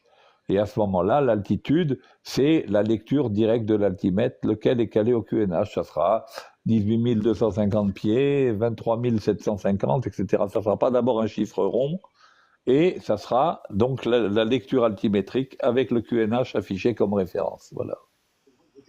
Chris. Et à ce moment-là, on peut même supprimer le vote du budget. Chris. Chris, tu dis anglais alors que tu parles en français. La France avance. On voulait battre la France. Allô, Chris. On n'a jamais fait de chèque en blanc, monsieur Barnier. On lui a dit, Bon. il faudra que vous respectiez. Chèque en blanc. Tu te les gardes, tes chèques en blanc. Oui, problème. C'est pas un problème, c'est toi le problème. Tu montes et tu parles en même temps de chèques en blanc. Tu peux nous les envoyer, chèques en blanc, on accepte, il n'y a pas de problème. Hein. Non, c'était la télévision. Orden. Non, on avait parlé avec quelqu'un. Oui, oui, ça. Orden, vous avez parlé de hard landing. Il faut aussi que les gars comprennent qu'il y a aussi le bulk landing ou le bounce landing. C'est-à-dire que quand l'avion arrive et que touche, qu'il y a le hard landing, on touche mais on reste plaqué au sol, mais on fait un hard landing. Mais des fois on touche et on remonte, ce qu'on appelle le bounce landing. Quand on touche et on remonte, là on doit faire une remise des gaz et la remise des gaz, elle est complètement différente de la remise des gaz avant le toucher. C'est ce qui est passé chez Emirates. C'est pour ça que Emirates, ils ont craché, parce qu'ils ont touché après l'atterrissage, ils ont fait un touch, quand ils ont remis les gaz, le Toga switch ne fonctionnait plus. Là, il était inhibited, ne fonctionnait plus. C'est pour ça que Huma, quand ils ont appuyé sur le Toga switch pour mettre la pleine puissance des moteurs, ça n'a pas marché. Et ils n'ont pas compris. Ils ont mis du temps à comprendre. Et ce temps-là, là, c'était trop tard parce que le copy a fait l'appel positive rate et ils ont mis le train, ils ont rentré le train et c'était trop tard. C'est fini. Donc, c'est pour ça que là, chaque simulateur, on s'entraîne sur les bulk landing ou les bounce landing et les rejected landing, c'est-à-dire les go-round avant toucher et les go-round après toucher. Parce que les procédures de go-round changent complètement. Et je pense qu'en Algérie aussi, vous le faites. Je ne sais pas, Sabri, est-ce que vous le faites au simulateur, mais c'est très important. Enfin, sur Boeing, sur Airbus, je ne sais pas comment ça fonctionne. Arrête, ouais. Rami. Là, on fait pendant les simus, on leur fait faire des exercices de reject take-off. Reject landing, tu vois. Entre la décision, la hauteur de décision, quand il dit runway in sight, les gens on atterrit, etc. Continue. Et on leur fait, pour une raison ou une autre, on dit allez, remettez les gaz, remettre les gaz à 50 pieds à peu près. Mais on fait cet exercice. Et depuis maintenant l'instauration de l'UPRT, dans les exercices UPRT, il y a le bounce landing. Justement. Pour obliger. Le bounce landing, ça ressemble plus à un touch and go qu'à une remise des gaz. C'est-à-dire, même si le toga a été enlevé, bon, sur Airbus, c'est facile, parce que dès que tu mets le cran, le toga, l'autotrust reprend son activité. Sur Boeing, je me rappelle pas, mais... Alors, il y a deux procédures sur Boeing. Donc, si on arrive à un low level, c'est-à-dire à 50 pieds, on te dit remets les gaz. Quand on remet les gaz et qu'on appuie sur Toga avant que ça touche, le Toga va fonctionner. Même si l'avion touche, parce qu'à 50 pieds avec l'inertie, on va toucher durement le sol. Quand on touche le sol, l'avion va remonter, le Toga switch va fonctionner. Mais si on touche le sol et qu'on fait un bounce landing, c'est-à-dire qu'on touche hard et on remonte et qu'on doit remettre les gaz, là, le Toga Switch ne fonctionne pas. C'est pour ça que j'ai parlé d'Emirates. C'est exactement ce qu'ils ont eu. Le Toga Switch ne fonctionne pas. Quand on appuie, les moteurs ne comprennent pas qu'il faut la pleine puissance. Donc, on doit mettre la pleine puissance nous-mêmes, c'est-à-dire pousser le pousser au maximum parce que les moteurs sont protégés par l'IC. Donc, quand on pousse au maximum, dès qu'on remonte, là, on dit positive rate, Toga Switch. Directement, on appuie sur Toga. Et c'est là les moteurs comprennent qu'il y a un problème et qu'il faut mettre pleine puissance. Donc, c'est pour ça que chaque simulateur, on doit s'entraîner sur ça. Voilà. En fait, bien sûr, on fait le PRT Tenet, obligé. En fait, le Toga Switch, il est désinhibé du fait de l'airground sensor. C'est-à-dire qu'à partir du moment où tu as touché, le l'airground sensor, il a désinhibé, il a inhibité le Toga Switch. Le Toga Switch. Bien sûr, exactement. C'est comme les reverse. Si on déploie de reverse, là, c'est fini. Il n'y a plus rien à faire. Là, on doit s'arrêter ou là, se débrouiller pour gérer la situation. Est-ce que tu peux, Sam, Captain Lualin, Sandrine, Sandri, est-ce que vous pouvez énumérer combien il y a de sortes de landing? Combien de sortes de landing? Il y a un seul landing, Farid. Le landing, c'est un seul landing, c'est le safe landing. Le kiss landing, etc. Moi, je ne les connais pas. Moi, j'essaie de faire un safe landing. Maintenant, s'il est bien, s'il est kiss, c'est bien. Mais sinon, j'essaie de faire un safe landing. Donc, c'est le seul landing qui existe. Tous les autres, ce n'est pas des landings. Je voulais te demander, Sam, sur les 777 et même les Dreamliner éventuellement, est-ce que vous avez le moyen de calculer le nombre de G que vous avez pris au moment de l'atterrissage? Alors, sur 777, si on fait un atterrissage dur, on a directement l'imprimante qui imprime le dossier. C'est bon, j'ai compris. D'accord, c'est systématique, c'est-à-dire. Ah oui, là, si on fait un hard landing, dossier médical, il sort de l'imprimante, tac, DA, ou تروح بها l'office. Donc, il n'y a pas de truc. Maintenant, attention, c'est pas parce que des fois l'avion fait un landing que nous on pense bon, mais l'avion va calculer en étant un hard landing. Parce qu'il y a des paramètres, en fait, la stabilisation de l'approche, elle est très importante. C'est pour ça que nous, la barre des 1000 pieds qui m'a Algérie, je pense que c'est la même chose. On joue pas avec la stabilization criteria, on joue pas avec. Donc, ils estiment qu'un avion stabilisé depuis le top of descent jusqu'au toucher, c'est très important. Donc, au moment du toucher, même la rotation, la vitesse de rotation du flair, elle compte dans le calcul du hard landing. Si on fait une vitesse de rotation rapide et que les roues changent d'angle rapidement, l'avion peut estimer que c'est un hard landing. Maintenant, il est analysé par le bureau d'analyse des paramètres de vol, et après ils vont estimer est-ce que c'est une technique de pilotage qui est fausse ou là est-ce que c'est un hard landing, etc. Mais si on fait un hard landing bien clair, il y a l'imprimante qui imprime les paramètres directement et il nous les sort. Maintenant, si on fait un kiss landing et qu'on veut voir les paramètres, c'est-à-dire on a fait un très très bel atterrissage, on veut voir, voilà, c'est ça. Paramètres et voir combien on a fait. Ouais. Vous avez ça? Oui, on a ça, bien sûr. Mais moi, je regarde jamais, honnêtement, je regarde jamais. Chauffe, 777, c'est un avion très, très facile à atterrir. Pourquoi? Si on a une bonne technique de flair, c'est un avion, il est tellement lourd, tellement grand, il atterrit bien. Il touche bien, les roues s'inclinent, on a 6 roues de chaque côté, donc c'est très très bien. Par contre, le 87, quand on atterrit, c'est un avion qui se vole, même quand on est au sol, on est toujours en train de voler l'avion, parce que c'est un avion difficile à atterrir, surtout le Dash 8.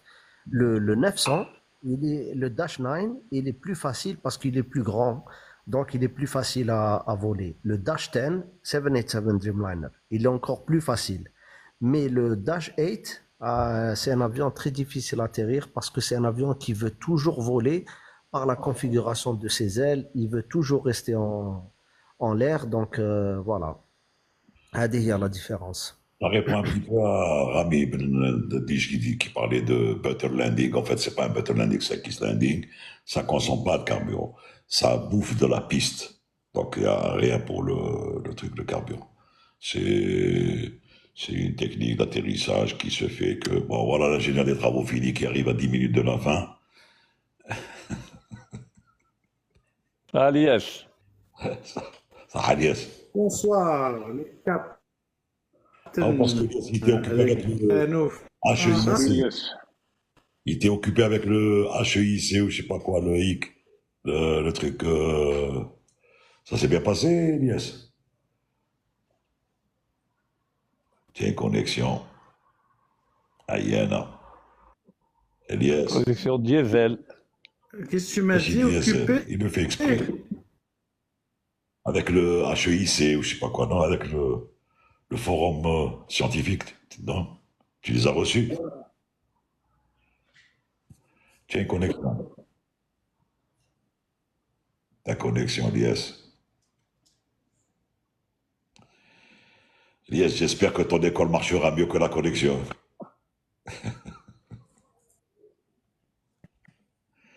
Elias, ta connexion. J'en profiter justement. Il a un problème de connexion. Ouais. Moi aussi d'ailleurs, hein, je pense. Toi, tu as 3 barres. Lui, il n'a qu'une seule barre. Là, j'ai 3 barres, ouais. C'est assez paradoxal ce que vient de nous dire Sam quand même, hein, c'est-à-dire en parlant du 777 et en disant qu'il est grand, lourd, donc plus facile à poser, c'est assez paradoxal, non? Qu'est-ce que tu en penses? Plus un avion est grand, chauffeur Félix, plus un avion est grand, et il a un body important, plus il se pose smooth. Le 380, il faut voir comment il se pose. Hein. Kiff, kiff. Le 330 aussi, il se pose très très bien, le 330. D'ailleurs, les 4 roues que tu vois comme ça, 2 comme ça et 2 comme ça, ils se posent comme ça. Les 2 roues avant, schlack, et la roulette de nez. Donc, plus, au contraire, il est plus difficile de poser un avion bas, trop bas, réacteur pratiquement proximité sol, qui met le Dreamliner, que de poser un 777. Il a raison, c'est vrai. Rien qu'à voir les trucs, les flacons conception. Même pour le même avion, quand il est lourd, il se pose plus facilement que quand il est léger. Il se pose plus avec beaucoup plus de douceur.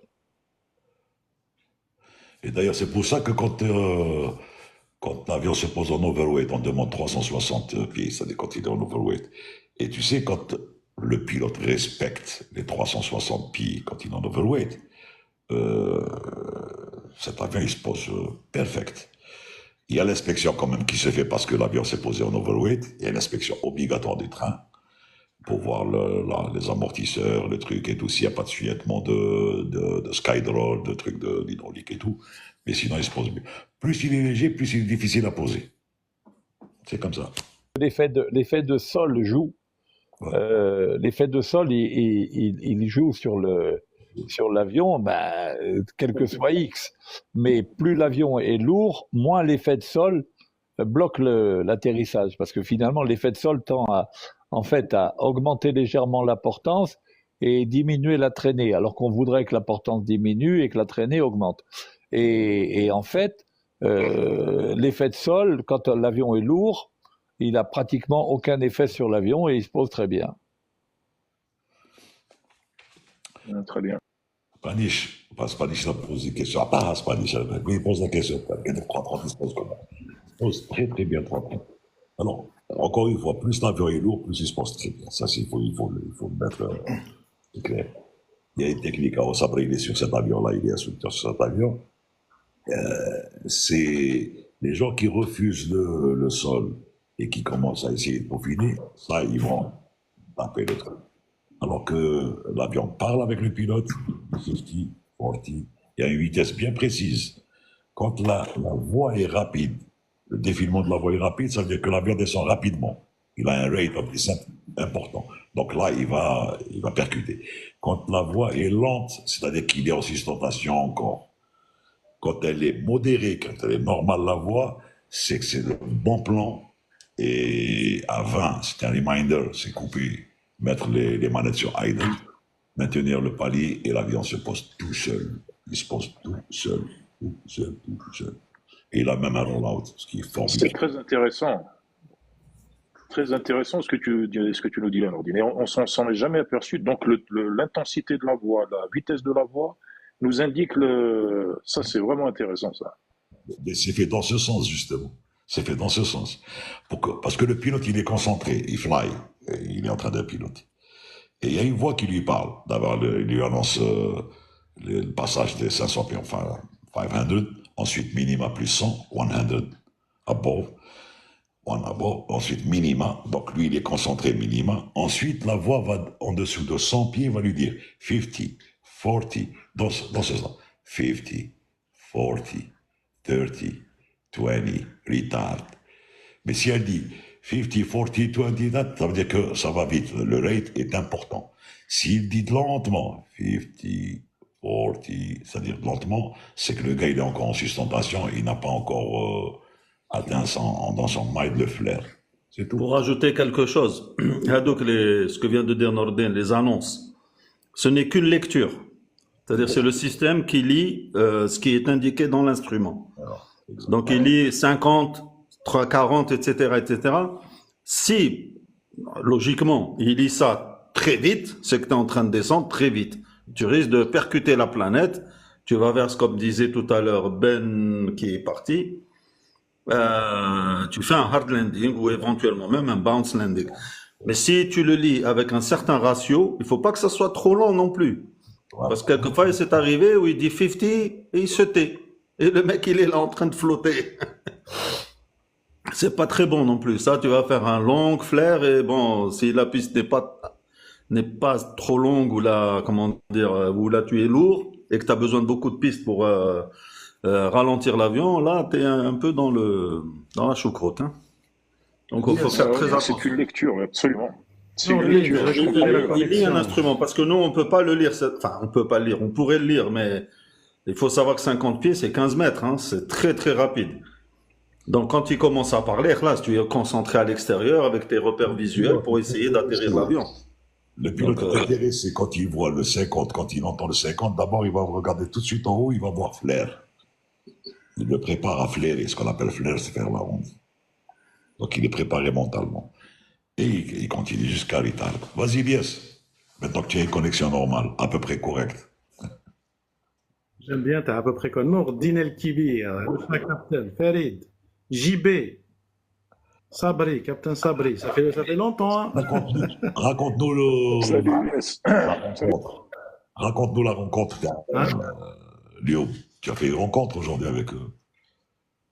Non, c'était samedi qu'on a rencontré les étudiants du club HEC. Donc en général, chaque 2 samedis, on invite des associations et Djiboulana. Ok, d'accord. Voilà, donc c'est à peu près ça, quoi. Ça va, vous allez bien? Ça va. On va finir avec JB qui va répondre à Rami Ben Khadish. Khadish sur quoi la différence entre spoiler et les reverse et on va clore le live si tu veux, JB.